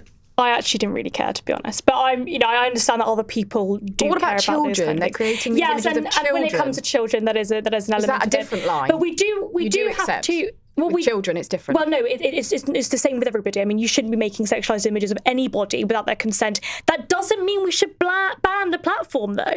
But I don't think anybody's saying ban it, are they? Well, this question asked, why haven't we banned it yet? And that's my answer. This is an entire sort of overreaction to effectively what is people that are bad actors using a new tool. We don't ban the tool. Don't blame the tool. Blame the people, the disgusting people that are doing this. And by the way, Elon Musk has taken action by restricting it to those that are paid subscribers, because it means that they That's actually... just weird. Well, it means that their details have to be, they have to have bank details that are being put in. It means that those people are no longer anonymous. You cannot be anonymous and make these kind of images. It's a premium service to because I pay... Well, it means because I pay, I can... And I do pay for X. So I can make these images, but I don't know whether you do pay or not. But you're not a terrible person can't. and you won't do it. Well, no, of course I won't. But it's so you blame a the weird user, system. But not the tool. For me, I left X. You're going to ban a pen and paper? In April, I left April 3 years ago. It would be 3 years since I left X. I'm happier, I sleep better, I'm less angry, and I see a better world view. Genuinely, I couldn't think of anything better. But I think the points that Reem is making about banning pieces of paper is a bit of a straw man argument. What about Photoshop? It's a complete straw man argument, because what we're dealing with here is far more fundamental than that. I agree with you that there are limits to how much we can do to try and control freedom of speech in this country. And I do agree we go over the top a little bit in this country. I'm a huge believer in freedom of expression, and there are laws that stop you, for example, from inciting violence. There are laws that stop you doing certain things. And that's a good level. But in America's level of understanding of what freedom of speech looks like is not what we understand it to be in this country. What this is about... It's a real shame. What this is about is completely different. What this is about is an AI tool that is incredibly powerful, that could be used for a hell of a lot of good in society, is being used to abuse women and children. And that is fundamentally not just about bad actors. But as Reem says, Photoshop can do that. Yeah, but Photoshop, you can do that and it will be in your bedroom and nobody's probably likely to see it. This will be on a platform that will be seen by billions of people. But you can do it on Photoshop and on top of that, Elon Musk is going to make money off of it. That's the most egregious part of this process. Why does that matter? It matters because this is a man who's not interested in you or me, Reem, and he's only interested in making money, and he's only interested in making money from anger, from awfulness. This is a misunderstanding of the profit motive. Let me finish. He's only interested in making money on the basis of anger and making people feel and behave in the worst instincts of what they're about. I completely disagree with you on this. That's where you're supporting. And I think, that's absolutely outrageous to say that I'm supporting anger and those kind of grotesque comments. What I am saying is that I personally think that X is a fantastic platform. I think AI has some really brilliant uses. And people going out to say we should just completely ban the platform are, I'm sorry, but they are politically motivated, because if you do believe you need to ban X altogether, then let's also ban ChatGPT, ban Gemini, ban pens and paper and Photoshop. I agree with you. It would be completely counterproductive to try and ban it. Morgan raises an interesting point. He says Grok has no guardrails. ChatGPT, Gemini, Alexa all have guardrails and prevent users creating those pictures. Twitter is not the only social media, and Grok is not the only AI. So to compare it to pen and paper is dumb. Andrew. Yeah, look, I agree basically with a lot of the points made by everybody. The images that were made were abhorrent, especially the sexualized images of children. I have a friend who is one of the young women who suffered at the hands of these cowards who hide behind anonymized profiles and inflicted what was a very uncomfortable few weeks on this individual. And I do think it's right that Ofcom should conduct an investigation. I very much hope that Elon Musk does the right thing and removes this capability from Grok. Do I think that Do you X think that there should is a be? Hang on, Reem. Do I You've think had a that lot X to say should on be this. banned in the UK? No, frankly, I don't. I think that would be a wrong-headed move. I think it completely misses the point. It is about the bad actors themselves. I think that X as a company need to come down much harder. And actually, it'd be much more preferable if this capability within Grok was removed entirely. That is within Elon Musk's power to do that. I very much hope that he does that in the end. I fundamentally believe that at heart he is a decent person and will do the right thing. But we'll let Ofcom conduct its investigation. And the perpetrators of these. Why do we these always need to be, have these contracted out investigations? Well, because that's how that's within the why Online can't Safety politicians Act. actually say, "Well, I'm a politician, I'm a government minister, I'm ordering this to happen"? Well, look, I'm all for bringing power back to ministers. I mean, as a minister in the former government, I was frustrated more than once to find out that we had very little power within the department in which I was serving. It was all contracted out to arm's length bodies and non-governmental organisations, all the rest of it. But in regards to this specific instance, it is written in the Online Safety Act that Ofcom are responsible for policing that act, and so therefore it falls to them to conduct the investigation. That is the laws as they're set out right now.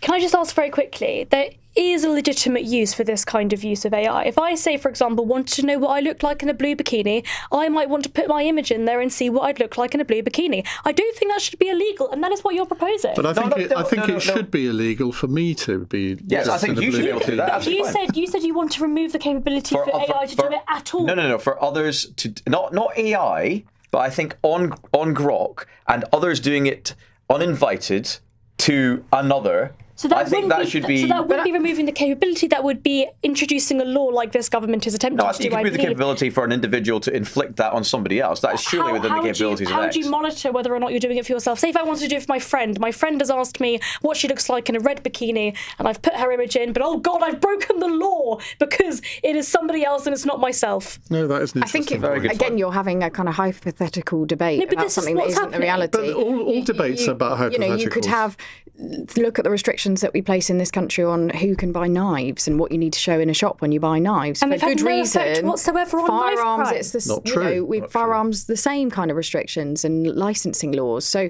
there's a reason, because they can do harm, and this is a platform. This tool is allowing people to do great harm to children and women, and we can't stand for I'm that. going to censor this debate now and end it because I can do that. I don't have to farm it out to Ofcom. 0345 6060 973 if you'd like to put a question to our panel. It's 8:31 news headlines with Matt Hewitt. The White House says Donald Trump is not afraid to use military options in Iran after the death toll from anti-regime demonstrations edged close to a reported 650. Iran's foreign minister has told the UK to avoid interfering in his country's internal affairs and warned it to protect its embassy after a protester tore down its flag. A law making sexualised deepfake images illegal will be accelerated following concerns over X's AI chatbot. Tech Secretary Liz Kendall has labelled the images created by users using Grok as weapons of abuse. And the Conservatives have hit out at Reform after Nadim Zahawi defected. The Tories saying Reform is becoming a party of has-been politicians looking for their next gravy train. The ex-Chancellor is the most senior frontbencher to defect to Reform. LBC weather, showers for Northern Ireland, southern Scotland, northwest England and North Wales, cloudy elsewhere tonight. Lows of -3 to 6 Celsius. This is LBC.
Britain's conversation. Cross Question with Iain Dale. Alexa, send a comment to LBC. 8:33, most prescient comment of the night so far comes from an anonymous texter. Iain Dale is a nasty authoritarian. Thank God you were not elected as an MP, and so say all of us. Right, with us on the panel, Hashim Mohammed, barrister and broadcaster, Helena Donlimore, Labour MP for Hastings and Rye, Andrew Bowie, Conservative Shadow Scotland Secretary and MP for West Aberdeenshire and Kincardine, and Reem Ibrahim, Head of Media at the Institute of Economic Affairs. Right, next question is from Martin in Doncaster. Hello, Martin. Hi, Ian, and Happy New Year to you all. The question is this. Why should people vote for reform when all they are getting are Tory MPs that stood down or lost their seats at the general election? Reem Ibrahim. Very fair question. I was talking about this the other day, do we really want a general election this year? I think, my God, you're not going to get anything different. It's also interesting when we're thinking about why people were upset with the last Conservative government, presiding over the highest taxes in the Second World War, spending and taxing and spending more.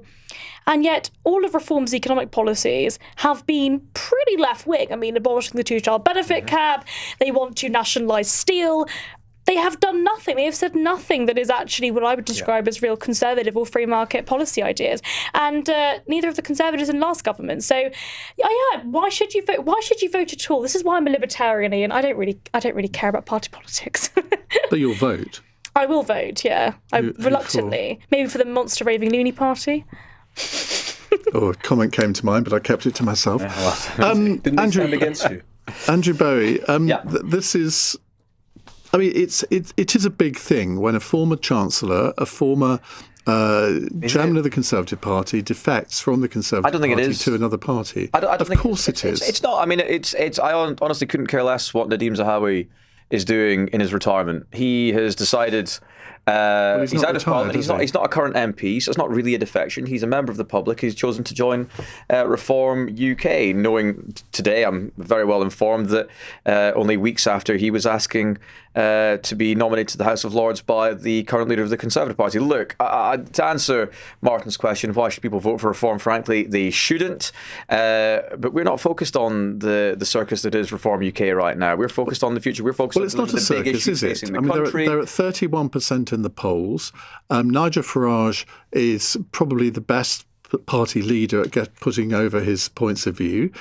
He appeals to people who feel very disenfranchised by modern politics. You can't just dismiss it as a circus. No, I'm not dismissing the Reform UK per se as a circus. I'm dismissing the Monday morning press conferences and the unveiling of a so-called defection and the rallies. And it is a circus. There's a lot of noise, a lot of light, there's a lot of brouhaha. And I said what we are doing right now, and it's yielding results incrementally. We are increasing in the polls. Kemi Badenoch is in some polls the most popular political leader in the country right now. We're coming out and announcing policies where I'll actually deal with the big issues facing this country, coming out with ECHR, overturning net zero by 2050, abolishing stamp duty, taking action to reduce business rates, actually getting this country moving. We're focusing on the big issues the British people care about, not on I'm sorry. If Helena announced on this programme tonight that she was defecting to the Conservative Party... Well, that would be a story. She's a serving MP. She would...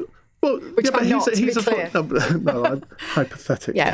Kemi Badenoch would have a press conference at 11 o'clock tomorrow morning and parade her in front of the media. Nadeem Zahawi, for all the good needed in government, and he did, is a former MP who chose not to run at the last election, is a member of the public, has let his membership of our party lapse by all accounts, and has now joined a different political party. That is not news in my eyes, given all the other issues we've been discussing about this evening. Well, just as well you're not a journalist, is all I can say. The former chairman of the Conservative Party. I mean, I know you had many chancellors during the last Tory government, but still, a chancellor is the person in control of the economy and all the money. That's a very important position to entrust with someone who's suddenly walked and he's joined, I think, over 20 former Conservative MPs. He was a chancellor for less than 2 months at the very tail end of the Boris Johnson government. And the questioner at the beginning asked... He was still Chancellor. I know. He was Chancellor and Chairman of your party. Yes. And the questioner at the beginning said, why would people vote for Reform if all they're going to get is ex-Tory MPs? Well, not only do they get ex-Tory MPs, they get absolute chaos in the councils that Reform is running in Kent. I agree. They get council tax going up when they promise to cut it. And they get what we see from Nigel Farage nationally is plans to change the NHS to an insurance-based system and cut over £20 billion. That would be an from the amazing NHS. idea that would improve healthcare across the country. They're not a serious party with answers to the problems that we face Well, in the country. that's got deflected on health. Hashi, if you'd like to be as brief as you can, because then we can fit another question in before we go to Well, break. I'll quote you what he said about Nigel Farage. He said that I'd be frightened to live in a country run by you, to Nigel Farage, who he stood by today. I don't take Nadeem Zahawi very seriously at all, but I do take reform seriously. If you travel around this country, as I do as a planning lawyer, going to different places, reform are popular. And what Nigel Farage is doing is he's chipping away at the Tories in many places, and he's going to be chipping away at the Labour. And this is not going to be the last Tory who will defect. Andrew, do you want to tell us something today? That would be news. No, absolutely not. As I said, look, what we're all focused on doing is supporting Kemi and the great work she is doing and renewing this Conservative Party, taking the bold decisions necessary to get us back into government, and the bold But decisions if to she get was this country doing that moving in the right well, path. Nadeem Zahawi would not have quit. Had she granted Nadeem a peerage, if it was in her power, I don't think Nadeem Zahawi would have quit either. What does this mean for Labour, Helena? Because Nigel Farage has made very clear he's coming after Labour voters. Absolutely. Mm-hmm. I think the Labour government is focused on delivering the change that people voted for at the last general election. We are just over 18 months into this parliament. Actually, we are already delivering Presiding change. over the highest We're tax burden cutting in British NHS history. waiting lists. Interest rates have fallen again because of the decisions that the Chancellor has taken to stabilise the economy. Inflation is falling. Wages went up more last year than the last 10 years of Conservative government. In my constituency of Hastings and Rye, we're rolling out breakfast clubs. The Renters' Rights Bill is coming into force soon, which finally bans no-fault evictions. These are huge changes that are starting to take effect and bring the change that our country voted for. Neighbourhood police officers in every part of Hastings You have and been Rye. on this programme often enough to know how it operates. You cannot interrupt every other panellist on every point that they make. And if you continue to do so, there will be consequences. Right, let's go to another question.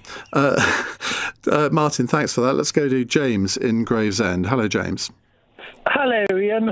First of all, Happy New Year to you and your partner. Thank you very much indeed. Right. My question to the panel, and it's quite interesting because you've got a part-time barrister there. No, he's actually full-time. That was a little joke on my part. Don't worry. The Justice Secretary has said that restricting trial by jury will eliminate the backlog of cases within a decade, 10 years. Is that a good enough reason for doing it? That's a very good question. David Lammy is currently in Toronto to explore Canada's largely judge-only court system. However, his plans are being hit by Labour backbencher Carl Turner's threat to resign from Parliament and force a by-election in his Kingston-upon-Hull East seat.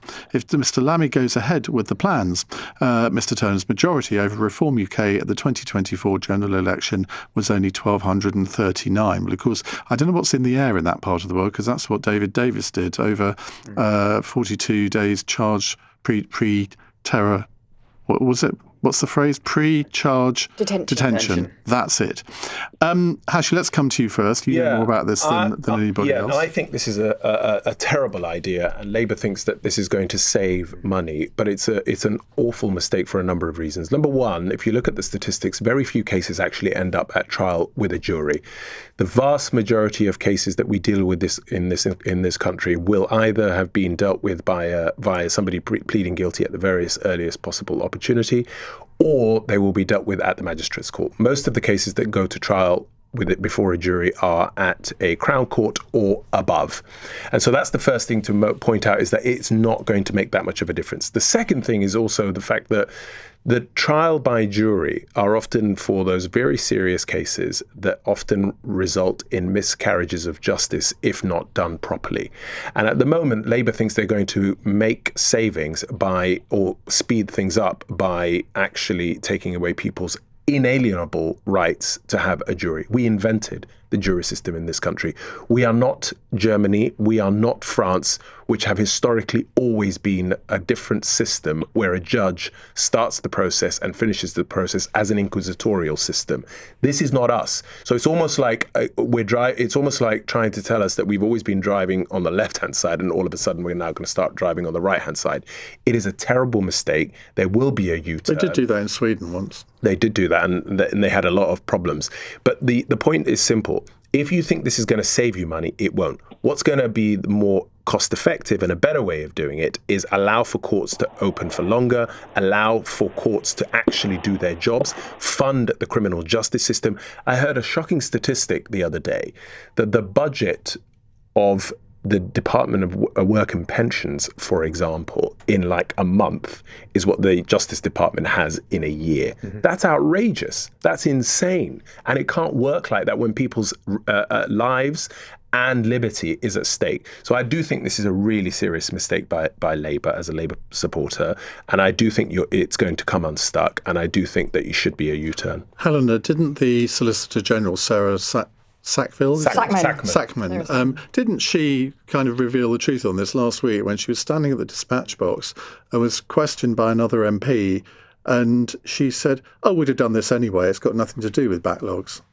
And that was the reason that Lammy gave for doing it in the first place. Well, I think, the situation we've got at the moment, people are waiting years and years and years for cases to come to trial. And justice delayed is justice denied. Many cases fall apart because victims simply can't wait that long. And I think we need to radically change the system. We're learning from what they're doing in Canada to see where they have been doing judge-led trials. We're very clear about this. This is not for the most serious offences. This is just in cases that we think can be dealt by a judge. There will still be jury trials. We are not abolishing jury trials. There will still be jury trials for the most serious offences. But that's clearly the end game, isn't it? Absolutely. It's the thin end of the Absolutely wedge. not. We've been really clear. And David Lammy is a barrister himself. Yeah, and who argued against this decision only 6 years ago. We're really clear. The chief prosecutor. Hashi. We're really clear that this is for the most serious offences. We'll still have jury trials. We are not changing that. This is about processing that backlog, using judges for the trials that is most appropriate. And also, I think there's some cases, where people are called to be jurors that can go on for years and years and cover very specialist law, very specialist knowledge and expertise that actually would be best overseen by a judge. What was this in your manifesto? We inherited a mess from the Conservatives, and we said we would take the decisions necessary to get on top of the backlog. You knew what mess you were inheriting. We didn't know the mess we were inheriting. Yes, you absolutely did. You knew what the backlogs were. When Shabana Mahmood came into power, she was told that the prisons were full. If you knew what the backlog was at the time of the election, why did you not put this in your manifesto?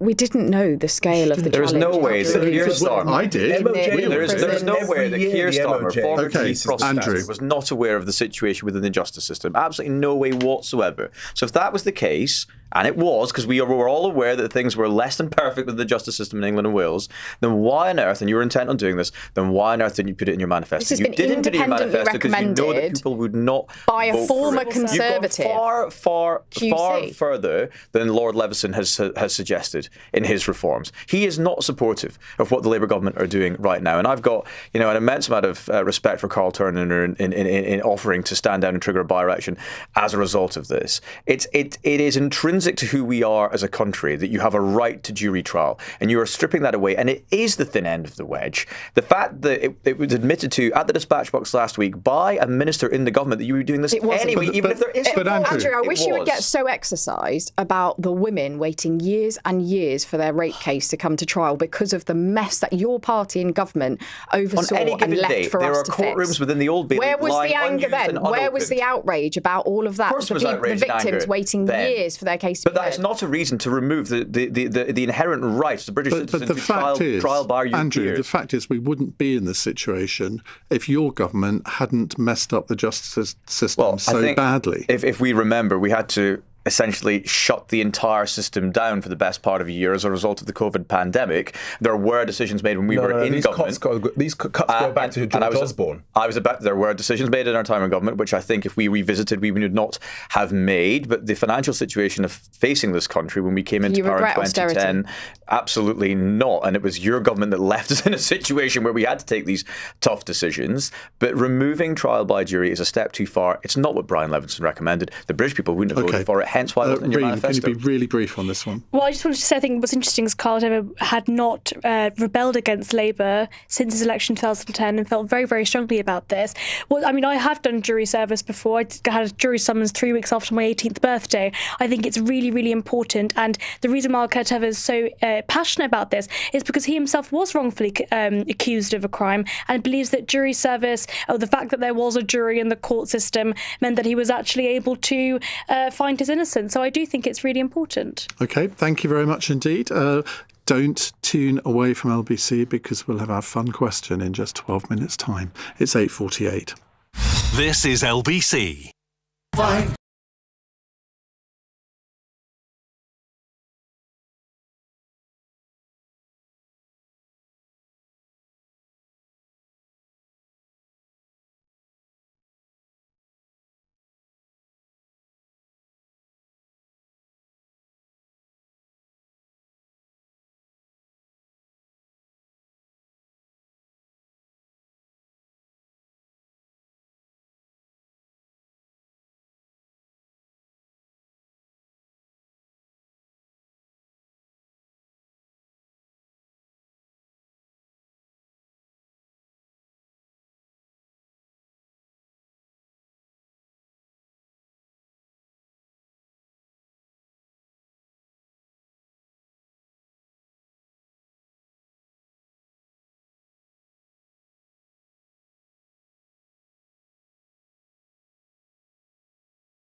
Question with Iain Dale on LBC. Call 0345 6060 973.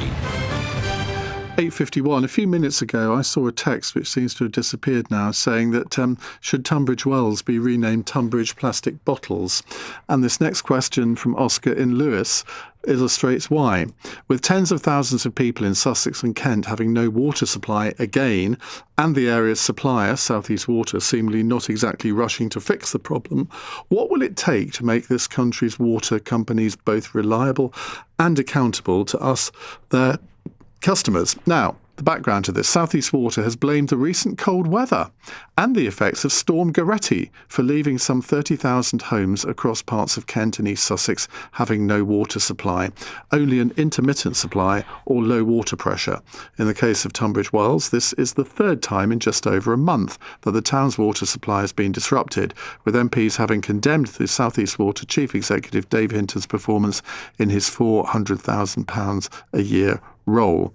Now, it's not just Tunbridge Wells now, it's Eastbourne, it's East Grinstead, it's Crowborough. Is it Hastings yet?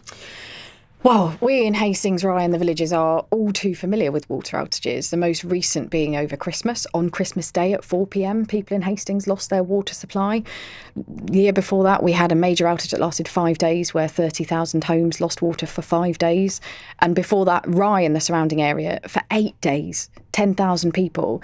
And having lived this several times now and having seen the failures of the water companies when this happens, we did a report on the Environment Select Committee going through the failings and the lessons that needed to be learned. Things like not opening enough water stations, not putting them in all the villages and the areas where people without cars could access them, causing traffic gridlock because everybody descends on one water station, not delivering to people on the priority list, when they did deliver 6 bottles of 2-litre water, which is so heavy that anyone on the priority list, because they are disabled or elderly, cannot lift them and move them. Basic things. And then when you get further into a water outage, day 2, day 3, hygiene starts kicking in. You can't have a shower. You can't cook and prepare food hygienically. So what provisions could water companies make, like portaloos, portable showers, some kind of hand gel for people to be able to prepare food? We put all of that into a report that we published last year in the Environment Select Committee with clear recommendations on the water companies. Yet again, with the most recent news from Tunbridge Wells and Eastbourne, the same mistakes are being made time after time, lessons not being learned. And so I think it's absolutely vital that the water companies properly respond to these incidents, learn the lessons of each incident. It's basic things. The first outage that we had in Rye and the surrounding area, they were not even texting people.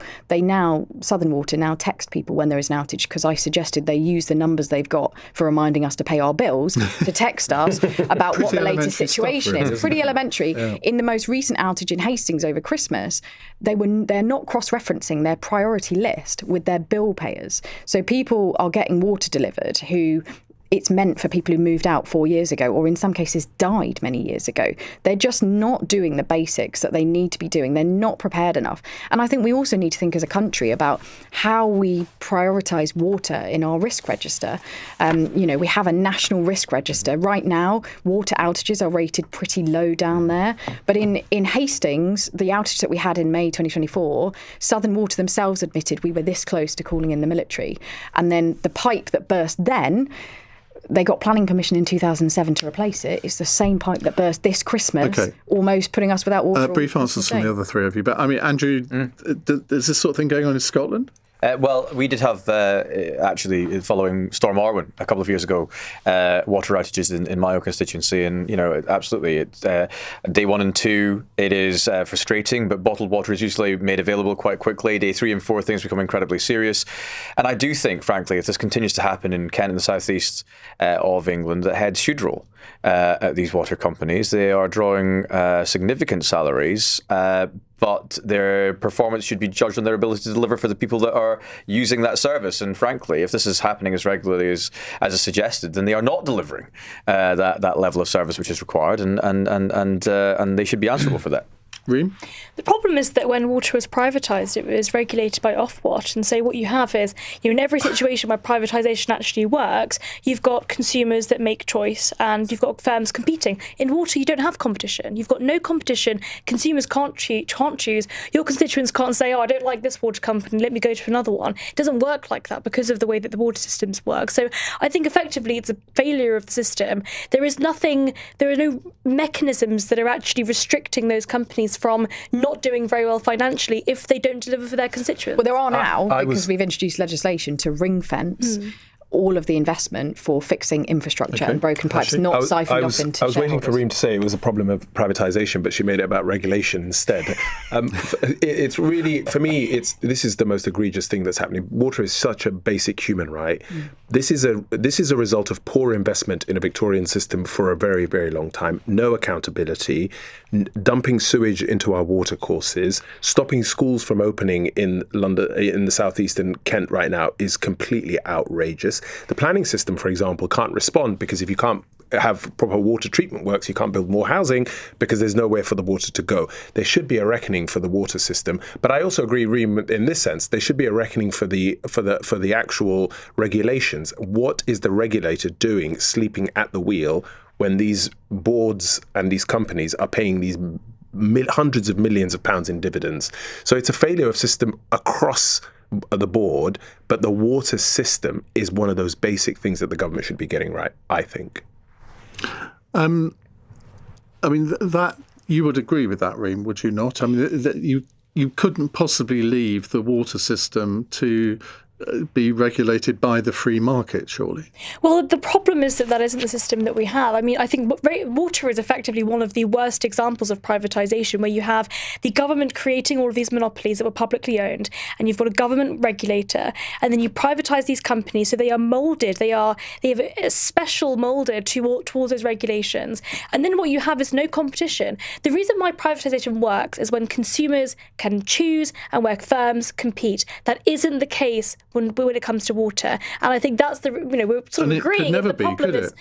I think, well, people said that about electricity, and clearly that has been the case. You can have it. I think with water it's a lot more complex, especially when it comes to the infrastructure. The fact that you probably can't even get the planning permission to build a lot of this stuff is part of the problem, I think. The problem is privatisation works when you've got competition and people making choices, and you don't have that in water. Right, our fun question. Dottie in Manchester says, Barbie is in the news today with the launch of a new autistic Barbie doll. What was your favourite toy as a child? And I'm going to add, what does it say about you? Andrew? I don't know what it says about me. And you've got your different toys at different ages that are favourites. So I had a Hornby train set that I absolutely loved, building it up and setting it off. And I can remember one Christmas that was all I did for the entire day was play with this Hornby train set. What that says about me, I'm not so sure, but that was my favourite toy. I was hoping you were going to say a Barbie doll. No, I'm afraid not. I did love the Barbie dolls, although my favourite was definitely those Build-A-Bear teddy bears that you get to make yourself and give it a little heart, and it's made with love. It's very sweet. And you can dress it up. After my time. Helena. I wasn't a Barbie fan. I remember my mum being really annoyed when my granny got me a Barbie. My favourite toy was called Bearwash the Bear. Bearwash, it's a village in Sussex. You might be familiar with it. My sister used to live there. And yeah, we just named it after Bearwash. And Mum and Dad just used to make up stories when they were putting me to bed about Bearwash the Bear and his adventures.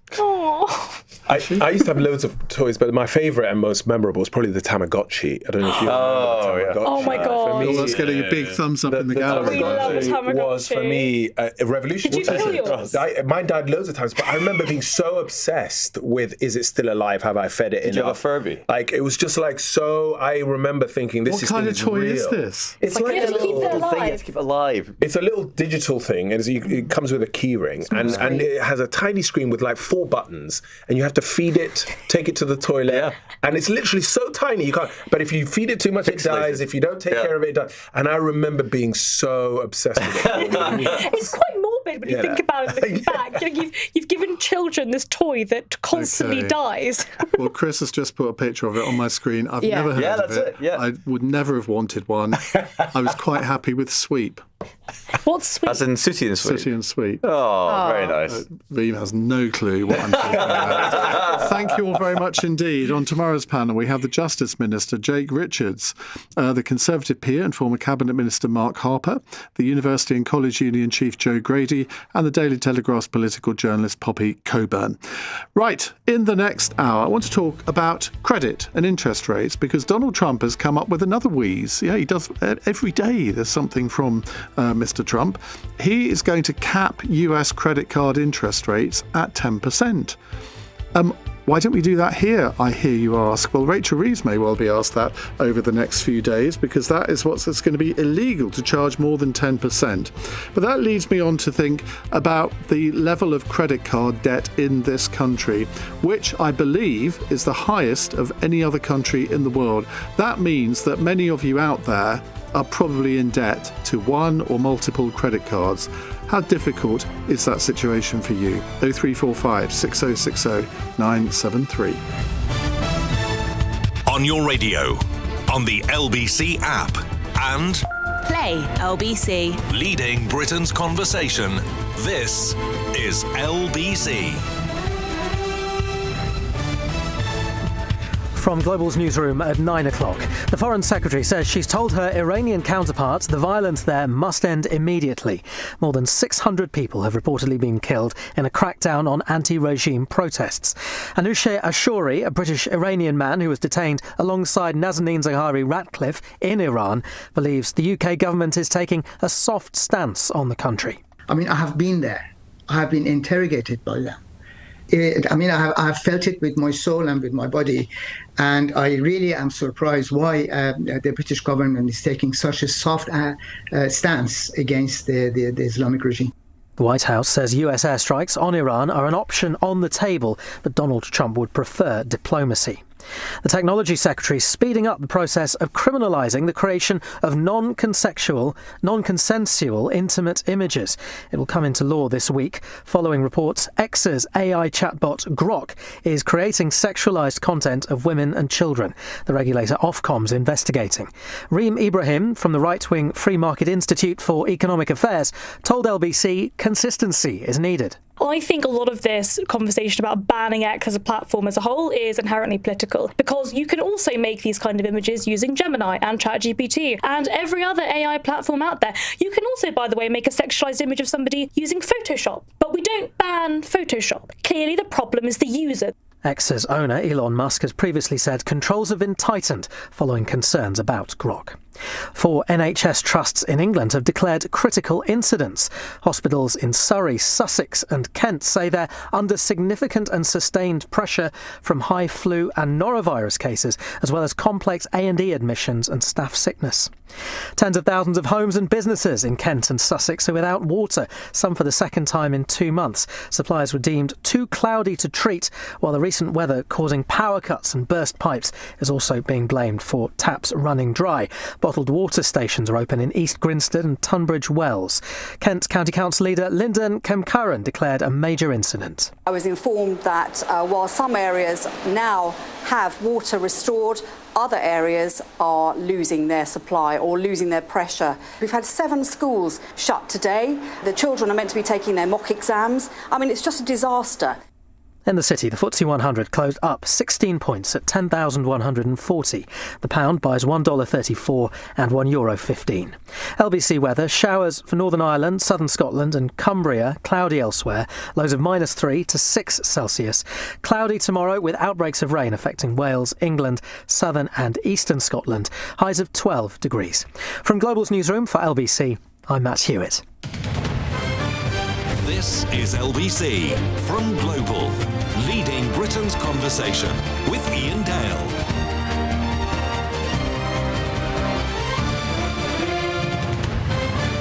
Hello, a very good evening. It's coming up to 5 minutes past 9 on LBC. Now, shares in banks and credit card firms have fallen after President Trump called for credit card costs to be capped. Now, that's something that a lot of consumers would quite like, I imagine, because we all know, you look at these APR rates on various credit cards, and they can be 20, 25, even 30%. Now, on Friday, Trump wrote on Truth Social that interest rates on cars should be limited to 10% for 1 year from the 20th of January. He didn't specify how such a cap might be introduced or whether such a move would be legally enforceable. Which is interesting because it would have to be legally enforceable, otherwise none of the banks are actually going to do it. Simon has a theory. He says Trump wanting to cap interest rates has nothing to do with protecting the consumer and everything to do with pushing spending to pretend the economy isn't struggling under his policies.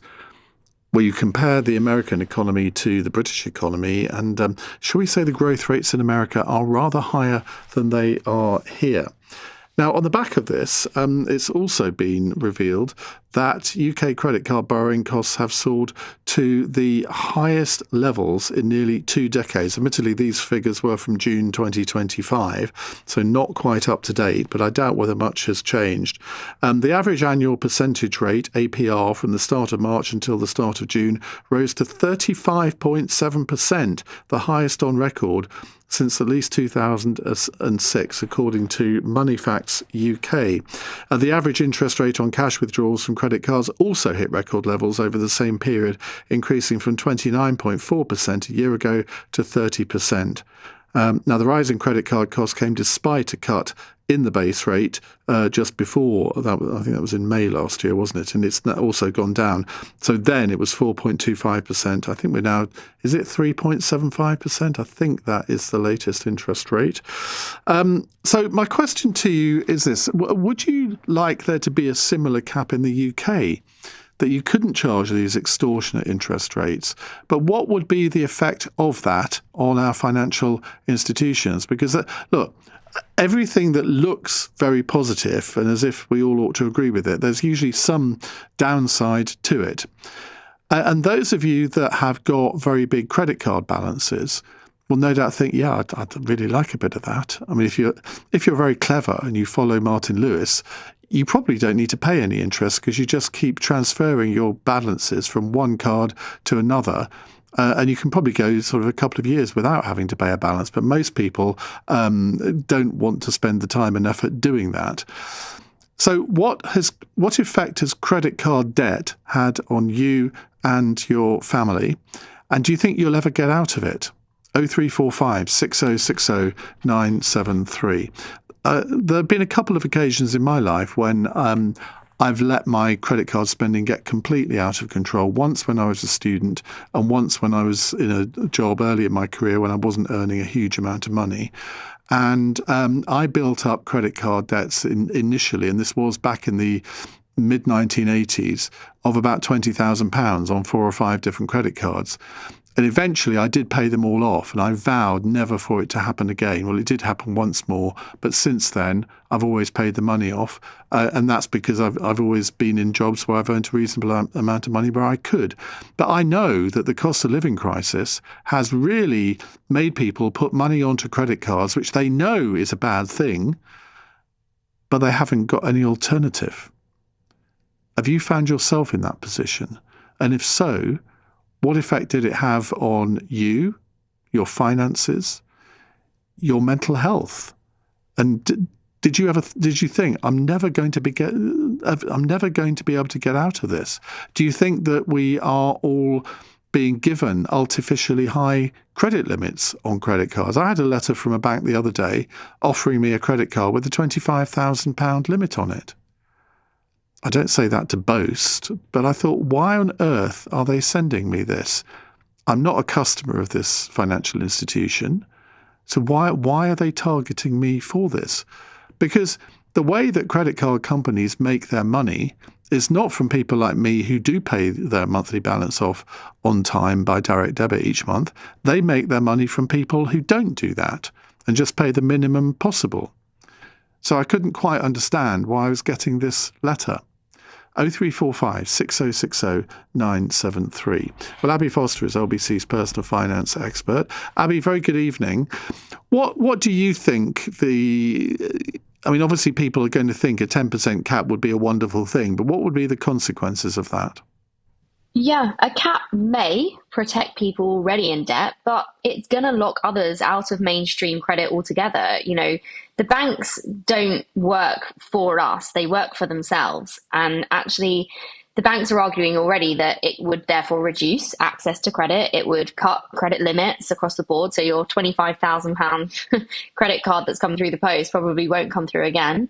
And they're going to close accounts for riskier borrowers, because the reason that they have these interest rates is, they would say, to protect themselves. But there's already a risk people are getting pushed towards unregulated or expensive alternatives. And I think you were quite right at the beginning of the show. You said, I think realistically Trump, or one of your callers said, realistically Trump's doing this to try and promote more spending in their economy to drive up a form of growth.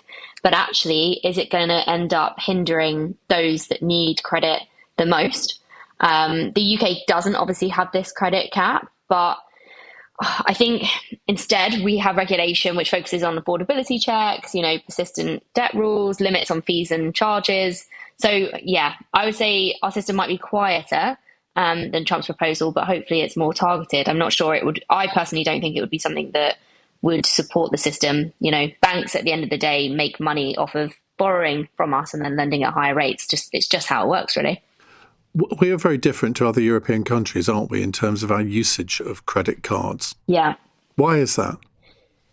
Well, it's just that obviously we have very different systems. I think the real issue we're seeing obviously in the UK is that there's a lot more debt and there's a lot more borrowing. I don't really know the actual stats for every other country in the European Union, but I know that for us, we have really high borrowing costs and therefore we have to adjust accordingly.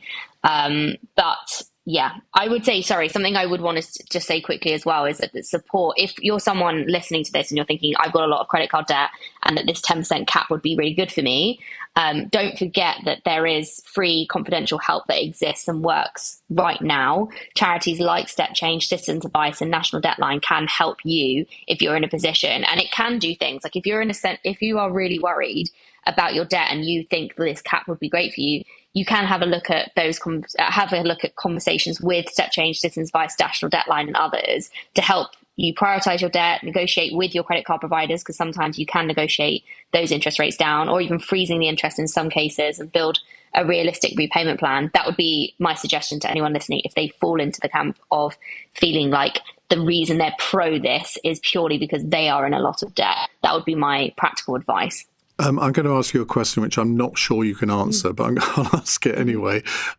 What percentage of credit card users pay off all their debts at the end each month by direct debit? What percentage always have balances on their credit cards?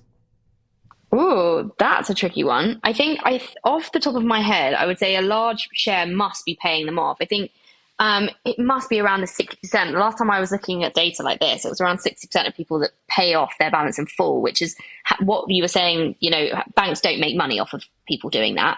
But you're probably looking at the rest of it being a mix of people that may pay off the minimum, or they try and drag it further along the line.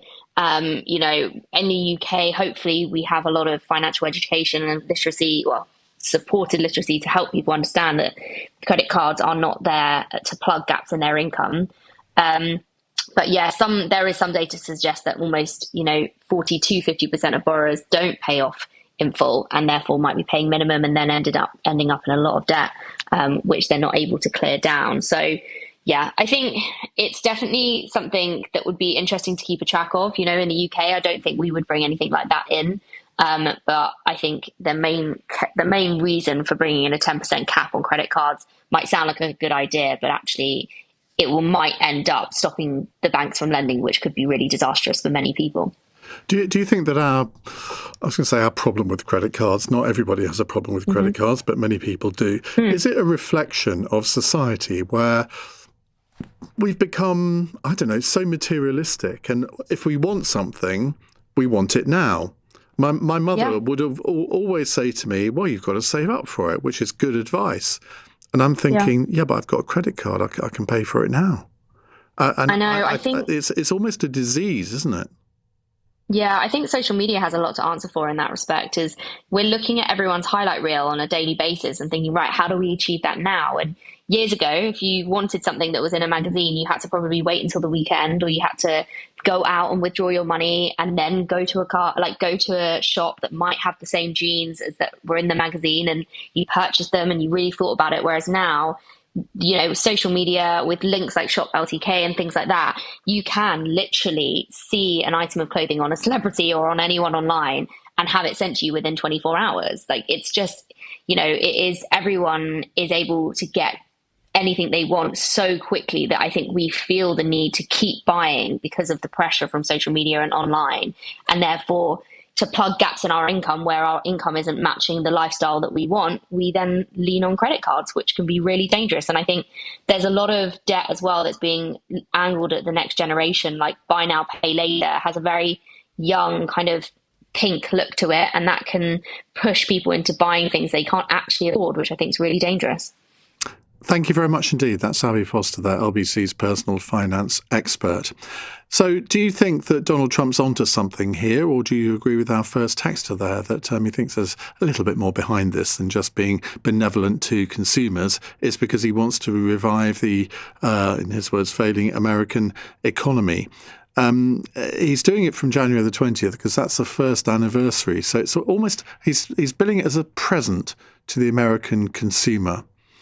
I wonder whether we should read the small print. Have you got credit card problems? Have you built up credit card debts that you, in the end, just couldn't pay off? How did you get yourself out of that situation? And how worrying is it to be? It can be a very lonely situation, I think, to be in debt, because there is a certain degree of shame attached to debt, and there probably ought to be. I mean, in some ways. Tell me how you've coped with that, and how you've emerged from a very troubling debt situation. 0345 6060 973. Phone now and you will get through. 17 minutes past 9. This is LBC. The following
This is LBC with Iain Dale. Call 0345 6060 973.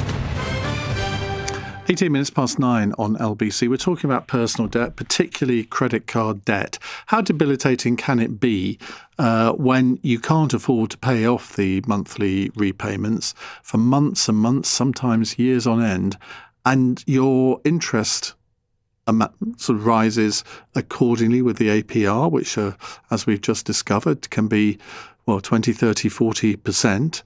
Somebody's told me there are various credit cards now that are 80%. One is even 600%. I'm not going to quote it because I can't verify that. But can you imagine having a 600%, and this is from a very well-known, reputable credit card company. Victoria says, as I've always managed my credit score really well, I'm constantly bombarded with offers of 0% balance transfers. The amount of credit available to me is a disgrace. I also get texts and letters from my credit card companies advising me they have increased my credit card limit. Their credit limit. They are always trying to tempt people. Just like dating apps don't want people to couple up or it would ruin their business model, the lenders are the same. They're encouraging people to borrow more so they only pay back the interest.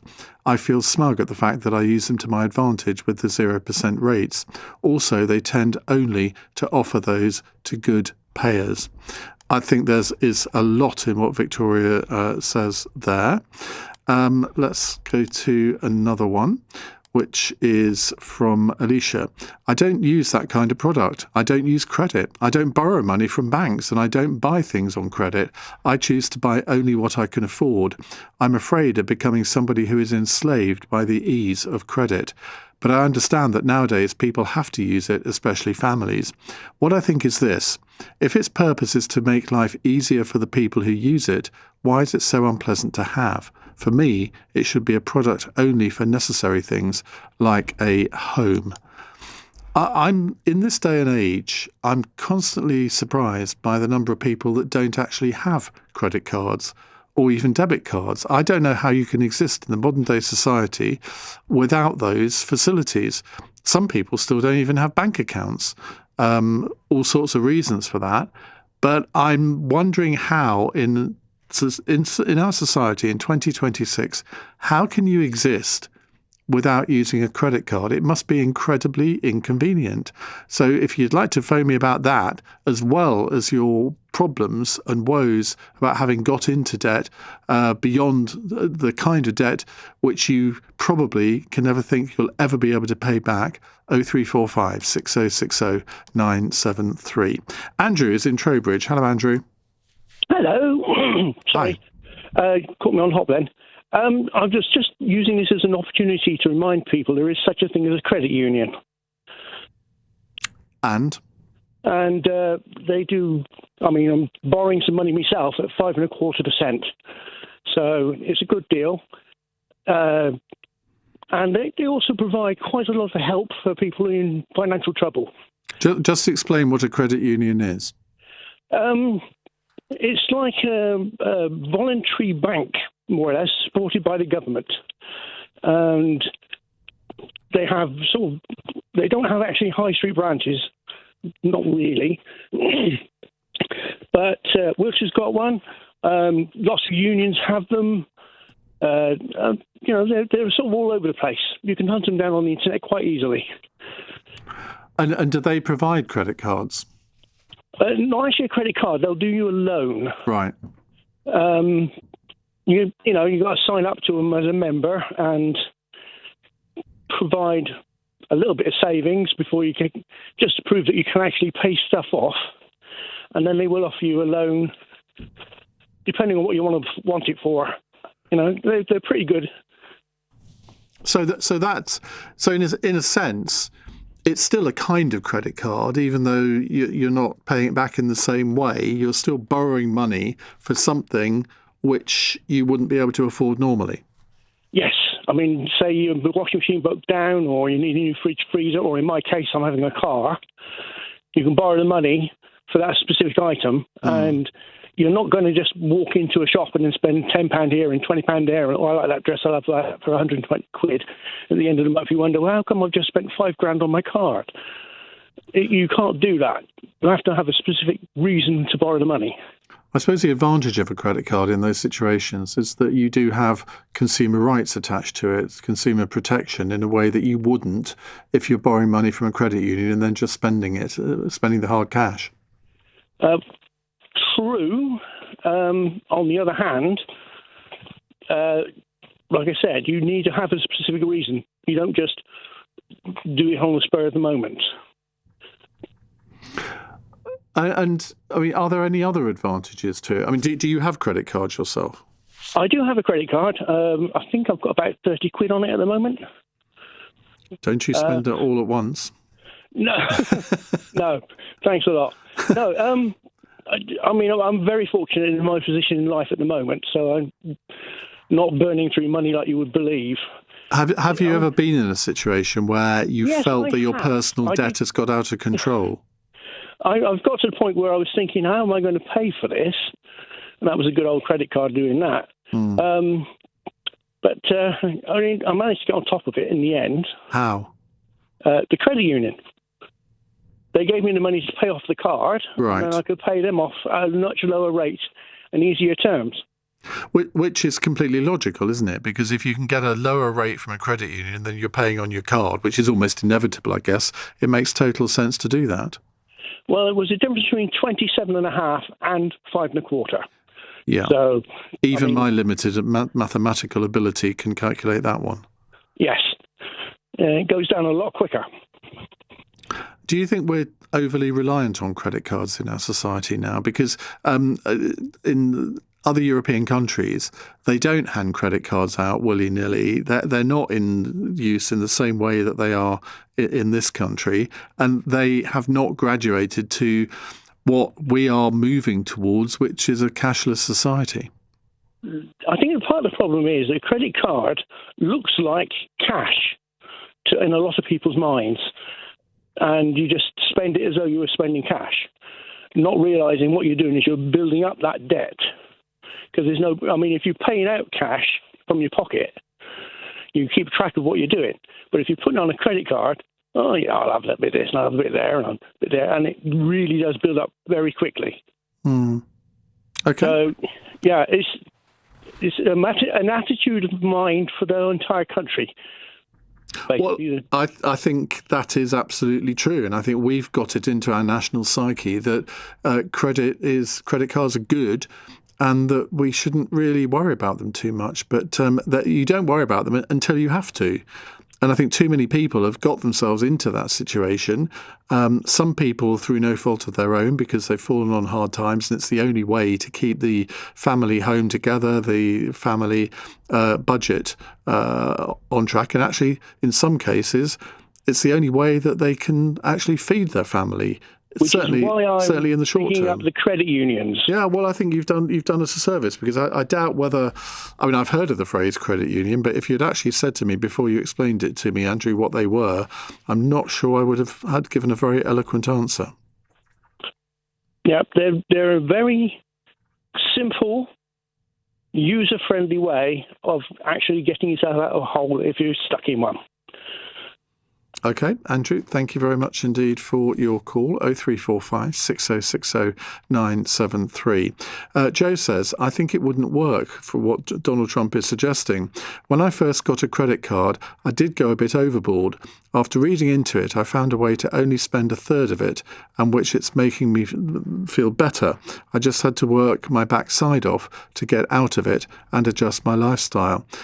And that's fine. If you are in a job where you're earning a reasonable amount of money and you've built up, say, I don't know, a few £1,000s of credit card debts, it won't take you that long to get out of them, probably. But if you are on minimum wage and you've built up several £1,000s worth of debts, I mean, you're unlikely to have much money left over at the end of the week or the end of the month, are you? So that can then build up, and it becomes completely unmanageable. And I think that's the situation that a lot of people find themselves in. This is from Patricia. I'm an American with loads of family in the UK and Ireland. I know from interactions with them that the culture of borrowing or even using leverage of any sort is different here for us than it is for you across the pond. The rate cap will likely decrease capital access for many here who actively borrow. Borrowing or buy on finance is not socially taboo here, since banks cannot cover losses with outsized interest income. These borrowing activities have definitely helped growth. Likely we'd see a decrease in the growth rate. That's from Pat in New York City.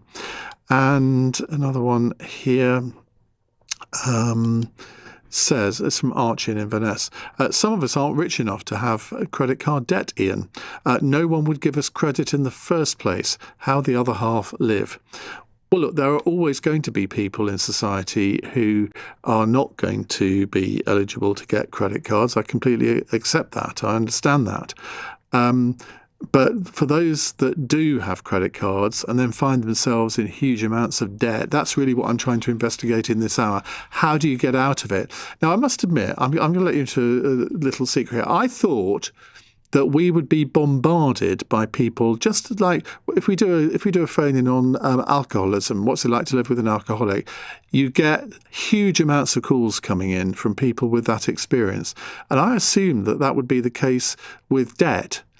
Let's put it this way, it hasn't been. So if you want to tell me your story on coping with debt, how you get out of debt, your experience of credit card debt, give me a call right now, 0345 6060 973. It's 9:30 on LBC. Let's get the news headlines with Matt Hewitt. The White House says US airstrikes on Iran are an option on the table, but Donald Trump would prefer diplomacy. Rights groups claim close to 650 people have been killed in countrywide anti-government protests. 4 hospital trusts have declared critical incidents because of high demand from flu and norovirus cases. Hospitals in Surrey, Sussex and Kent say they're also under pressure from complex A&E admissions and staff sickness. And the Technology Secretary is speeding up the process of criminalising the creation of non-consensual intimate images. It will come into law this week following reports that X's AI chatbot, Grok, is creating sexualised content of women and children. LBC weather. Showers for Northern Ireland, southern Scotland and Cumbria. Cloudy elsewhere. Lows of -3 to 6 Celsius. Cloudy tomorrow with outbreaks of rain affecting Wales, England, southern and eastern Scotland. And highs of 12 degrees. Weekdays from 7 a.m. They have fatal incompetence. Straight to the point. What is the problem they've got over there? Nick Ferrari at breakfast on LBC. The country's going backwards. Growth down. Energy prices up. Listen on our free Global Player app or the new LBC app. Download it now from your app store. LBC. Big motor.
Dale on LBC.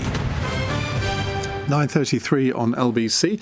We're talking about credit card debt. Donald Trump wants to cap credit card rates at 10% interest. Sounds wonderful, doesn't it?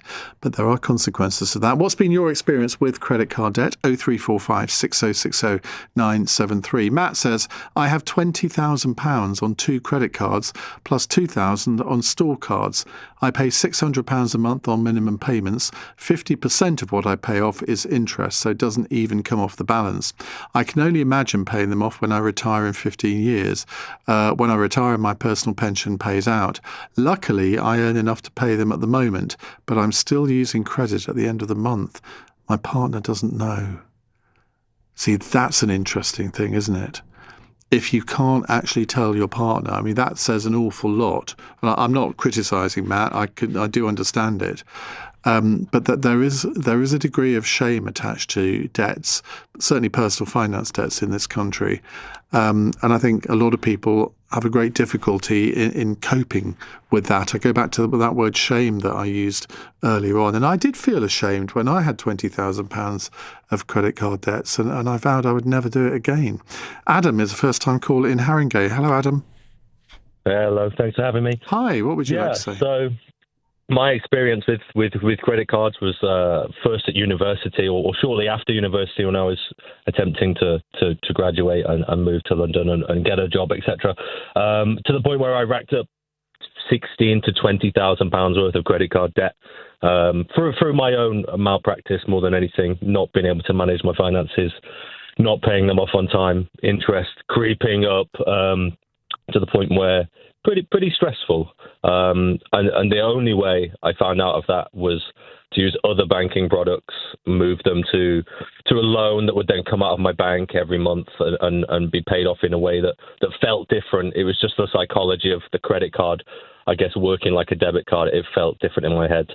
I managed to get out of the debt, albeit probably not until I was about 28, when you think I graduated at 21. So it took a long time to slowly clear that debt, moving it to 0% products, moving it again to more 0% products. But now I'm in my early 30s now, and maybe it's because of my past knowledge of credit cards and I guess the bad side of them is that now I'm an advocate for them. I use them in my everyday life, be that for just to help a little bit with cash flow in my small business, or personally, I use reward credit cards now, but they require the discipline that I had to learn the hard way to pay them off every month and not incur the interest. But now I use them. I use the rewards. I use them for flights. I use them for all sorts of things, both in my personal life and in my business life. Now they help with cash flow. And they're a lifeline for my small business, which, on LBC we talk about all the time with how hard it might be to run a business in the way we are now. I mean, your experience, certainly in your 20s, almost mirrors my own, I have to say. And also you talk about having reward cards at the moment. But do you not find that, I mean, I'm not going to name it, but I have one where you get points for all the money that you spend, and I've built up such an enormous amount of points that, and I thought I would be able to spend them relatively easily, but the amount of products that you can spend them on are relatively limited, and it's usually to do with travel, and I don't really travel that much. So I've got all of these points, and then they start expiring after a time, don't they? Which I think is a complete swizz.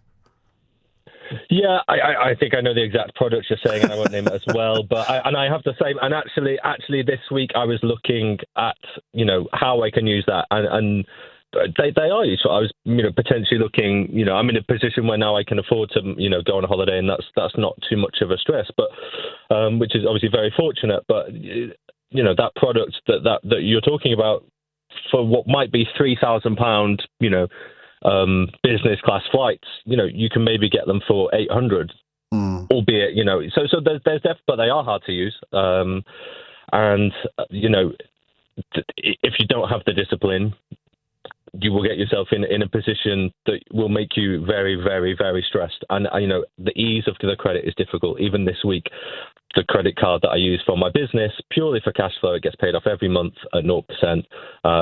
But it just gives you those 60 days payment terms. So just make sure, let people, pay your invoices and stuff. They've doubled my credit limit without me asking, even just this week, from 10,000 to 20,000 without asking. And that's a business that's in its first year of trading. Well, the drinks are on you, mate. Maybe not. Adam, thank you very much indeed. Let's go to Robert in Hammersmith. Hi, Robert. Hello. I saw your call. I thought I'd call in. I did get in debt many years ago, personal debt, and it really stressed me out. So now I've only got a debit card. I won't take a credit card. I won't take rewards. I delete them. I just pay what I can afford and go without. When I get rewards from buying something from some site, I just delete them straight away. I don't even get involved with them either. It's too much stress for me. Whether it's with a bank or personal debt, I hate it. It really stresses me out. So I'm happier. I'm skint. I'm a pensioner, but I don't mind no debt to anybody. I'm quite happy. I've got my food, I've got my flat, I've got my heat and everything. I'm fine. And that's a very logical way of looking at it. But how did it stress you out? The worry that I owe somebody money. I just hated it.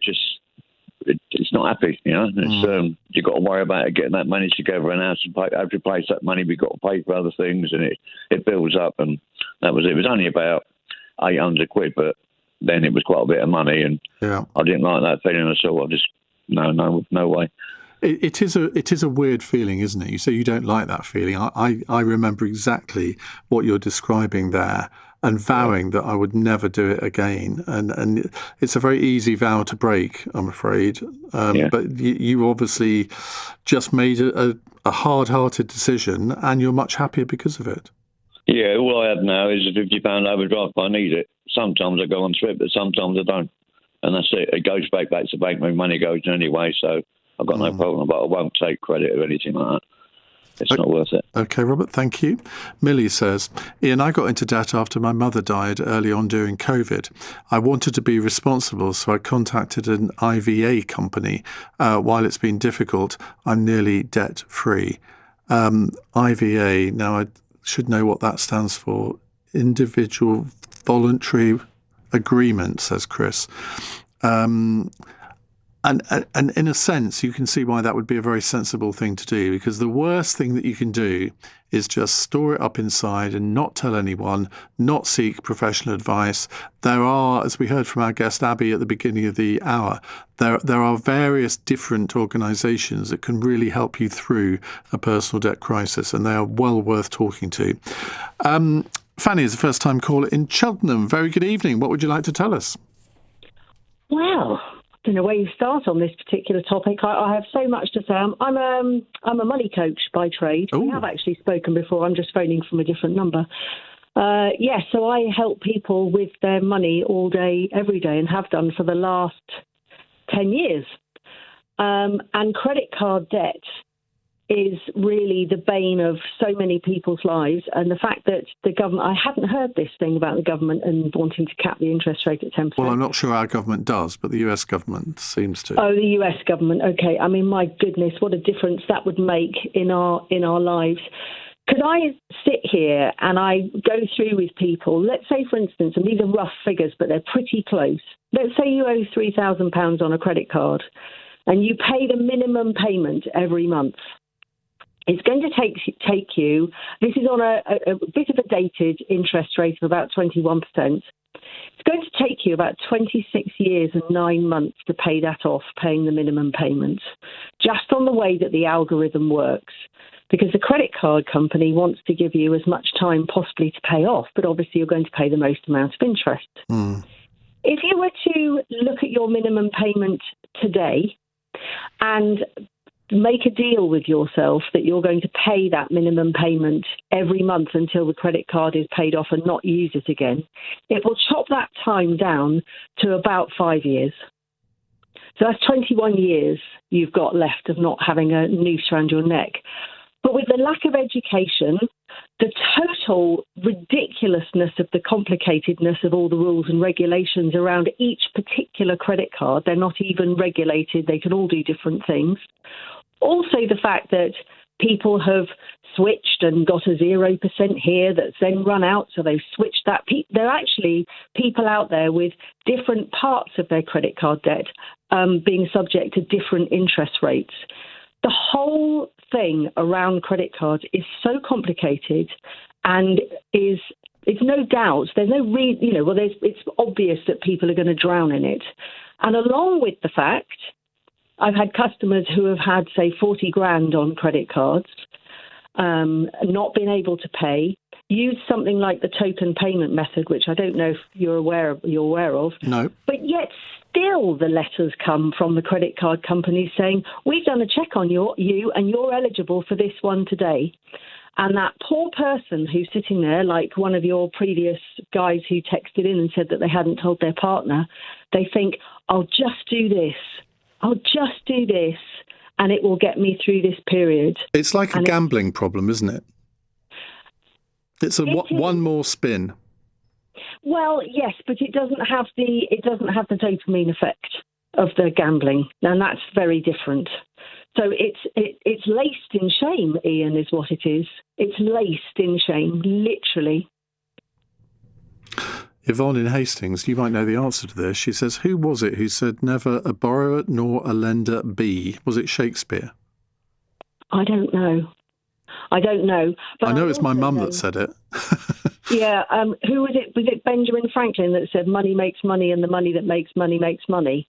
The money that money makes money. And that happens on the reverse effect. We all, we talk about compound interest, but the credit card is exactly the machine that benefits from the compound interest because it grows in the credit card company's favour day in, day out. Apparently it was Shakespeare that said that. He was a wise old bird, wasn't he? He wasn't it? Who was it? No, it was Charles Dickens, the one that said earn 20 grand. I mean, not in old money. Spend 19.99 and you're okay. Spend 20 grand and a penny and you're on a slippery slope. So this is the thing. It's about trying to keep our spending within our means, but that is quite difficult for a lot of people right now. Thank you very much indeed, Fanny. Great to hear from you. Right, let's just take this text from Laura, who says, I just want to raise a concerning situation in my own family. I have a young adult son who has autism. He's recently found out that he can apply for credit cards, and so far he's maxed out 3 credit limits on all 3 cards. I'm helpless as the bank won't listen to me as my son is over 18. I can't figure out why and how the banks are throwing out credit cards to everyone without checking fully if the person is capable of paying back. Well, Laura, one thing I would advise you to do is go back to the beginning of the hour on catch up or just scroll back if you're listening on Global Player. And Abby Foster gave out some organisational names. In fact, I'll try and get them put on the screen and read out their numbers before the end of the hour, because I think that is somewhere. I'm sure you won't be the first one to raise this, and I'm sure they will have some decent advice for you, which I'm afraid I don't have at my fingertips here. Keep your calls coming, 0345 6060 973. We're talking about Donald Trump's promise to cut credit card interest rates to 10% per annum. Could it work here? And what's been your experience of managing credit card debt? You're listening to LBC. I'm Iain Dale, and it's 9:46. Coming up at 10 on LBC, Henry Riley. With every hour that goes by, more brave protesters are being killed on the streets of Iran. At what point does the US need to intervene? Plus the latest as a former Tory Chancellor defects to Reform UK. Henry Riley at 10. Listen on our free Global Player app or the new LBC app. Hi, babe.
Leading Britain's conversation. Iain Dale. Alexa, send a comment to LBC. 9:49 on LBC. Jason is in Chorley. Hello, Jason. Hi, Ian. So I was about £43,000 in debt, mostly on credit cards, but an overdraft. And I was paying it off every month. When my car MOT was due or something else, I'd put money back on the card. So the balance was never really shrinking. And I worked out it'd take me till I was 105 till it was all paid off at the rate I was going. But once I'd retired, clearly I wouldn't be able to have afforded the credit card debt. So I didn't do anything for a while, just carried on paying. And then I saw one of the free debt advice charities. So there's Christians Against Poverty is one, but I went to Step Change. There's another one, I can't remember the third one, but Step Change managed to negotiate with all of my creditors. And then I paid the debt off, but they froze the interest. So instead of it taking me 55 years to clear £43,000 debt, it was originally negotiated for 3 years, but then something changed in my life, so it extended to 4 years. So I managed to pay it all off a year ago. So, yeah, it would have taken about 55 years. Well, you are a shining example of why people like Laura should indeed consult some of these debt advice lines or debt charities. Yeah. Now, I've got the numbers here, which I'm going to give out in a minute. Can I ask, and Jason, tell me to mind my own business if you want, but how did you build up debts of 43,000? So I had a good job, and I used to be single, so I might get a bit of credit, and then I would do some extra shifts. But then I met a partner who had children, and I moved, and we got married. So my ability to do extra shifts became a bit of an issue, and then my partner wasn't earning very much money, and the debt just built up. And there seems to be a point somewhere where once it goes over a line, you can't ever really pay it down. You pay a bit extra, but then something else happens and it goes up. So I don't know where that line is, and I suppose it depends on all of your personal circumstances. But once you've gone over this sort of invisible line, you're just managing debt, really. And I was managing that debt for 3 or 4 years, thinking this is not sustainable, really. And I was worried about going to a debt management charity, because what would be the consequences? But I got I've forgotten what it's called. It was an IVA. It's not an IVA because that's the step near bankruptcy. Mine was, I think it's just a voluntary a debt agreement. Anyway, they will give you the best advice for what you can do. So the debt companies just froze the interest, and I paid them back. I paid them everything I owed them, and for years that had loads of interest off me. So they never really lost any money, and then and that's it, sorted. Really, it was amazing. I'm glad it worked out for you in the end, and I think people ought to take that as a really good illustration. Where if you're listening to this program now, and you think, I just don't know where to turn. I've got myself into a situation that I never intended to, but I don't know how to get out of it. Well, here are the numbers you need. The Step Change Debt Charity, you need to go to their website, which is stepchange.org. The National Debt Line, go to nationaldebtline.org or call 0808 808 4000. That helpline is open from 9 tomorrow morning till 8 tomorrow evening. And there's, of course, Citizens Advice, their website, citizensadvice.org.uk. So the stepchange.org website, they will point you in the right direction.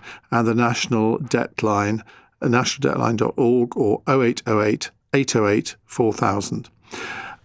This is a text, says, my husband was in credit card debt and did not tell me.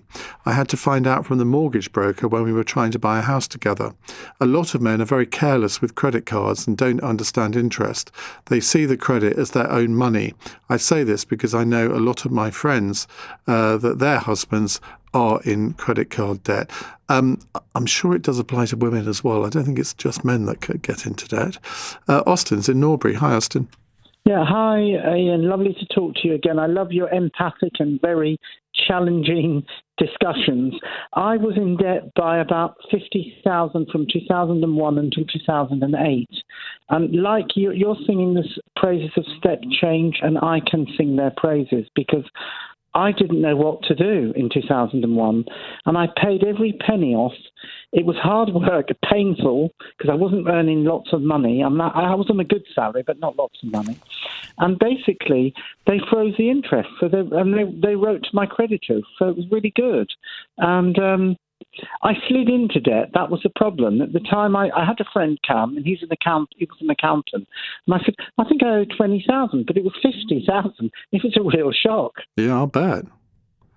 So I paid it off, and proud of myself, I paid it all off. But I could have, I don't know, bought another house or something. I don't know, with that money. So, anyway. Well, it's interesting that so far everybody who has taken professional, in inverted commas, advice seems to have got through it in a way that maybe they wouldn't have anticipated when they first went for that advice. Yes, yeah.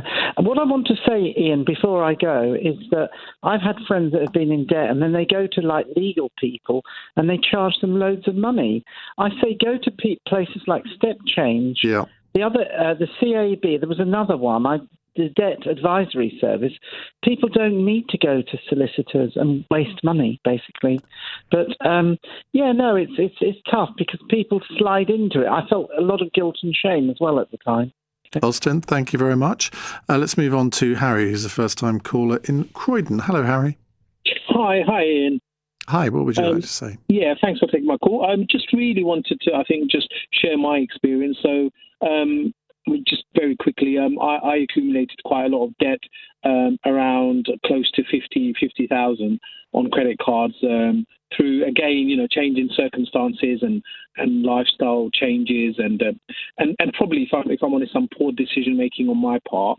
I tried to sustain, paying these off for a good few years, at least 5 years, just paying the minimum, which was extortionate. And due to, change of employment and not earning what I used to earn recently, I turned to one of these companies.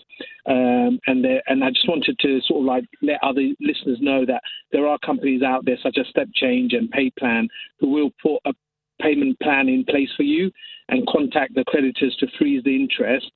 And then you can have a realistic sort of hope of getting out of debt. My plan is for 5 years. So, after that time, I will be paying only what I can afford to pay. And whatever's left is going to be written off. So it's actually an IVA that it's called. Okay, thank you very much indeed, Harry. Odeon is in Greenwich. Hello, Odeon. Hello, good evening. This is my first time. I'm the first-time caller, and I'm so happy that at least I could get online today. You're very welcome. Yes, thank you, sir. To be honest, I'm sorry with Donald Trump's recent statement trying to place a cap on the interest that's a welcome development if that's going to be allowed to go through. Now, my experience with this credit card thing is that I had a credit card of about £4,000. And at the end of the day, I was literally trying to make sure I tried to offset the credit. But somewhere along the line, I lost my job, and I just needed to see what I could possibly do to at least pay the minimum. And I was paying the minimum. Along the line, I lost my mom, so I had to use out of that credit card to just, offset some things. And so for some fines that came out from me driving, maybe parking on the wrong side or doing the wrong turn. So I accumulated so much debt on that particular credit card. But at the point in time, I was trying to pay the minimum. Now, each time I paid the minimum, I found out that I'm paying more on the interest. And that puts my account into over limit. That's me going beyond the limit. Yep. And that's putting a steal to my record. You get what I'm saying? Yep. And when I went through the whole period I've been able to pay before I started having this issue, I found out I've paid more in the interest. And I'm like, how do they expect me to get out of it? So if you're in a system whereby there's a cap that has been placed, like we have Donald Trump coming up with that cap, 10% on all credit cards, that would do justice to the system. Okay, Odion, we have to leave it there because we've reached the end of the programme, but thank you very much for your call in. Thank you for all of your calls and messages this evening. I'll be back tomorrow from 7. There's a brand new episode of the Where Politics Meets History podcast out at 1 o'clock in the morning. Coming up at 1 on LBC, it's Richard Spurber. Right now, in for Ben Kentish, here's Henry Riley. Thank you very much, Ian. Good evening. At 10 o'clock. There seem to be some people killed that aren't supposed to be killed, but we're looking at it very seriously. The military is looking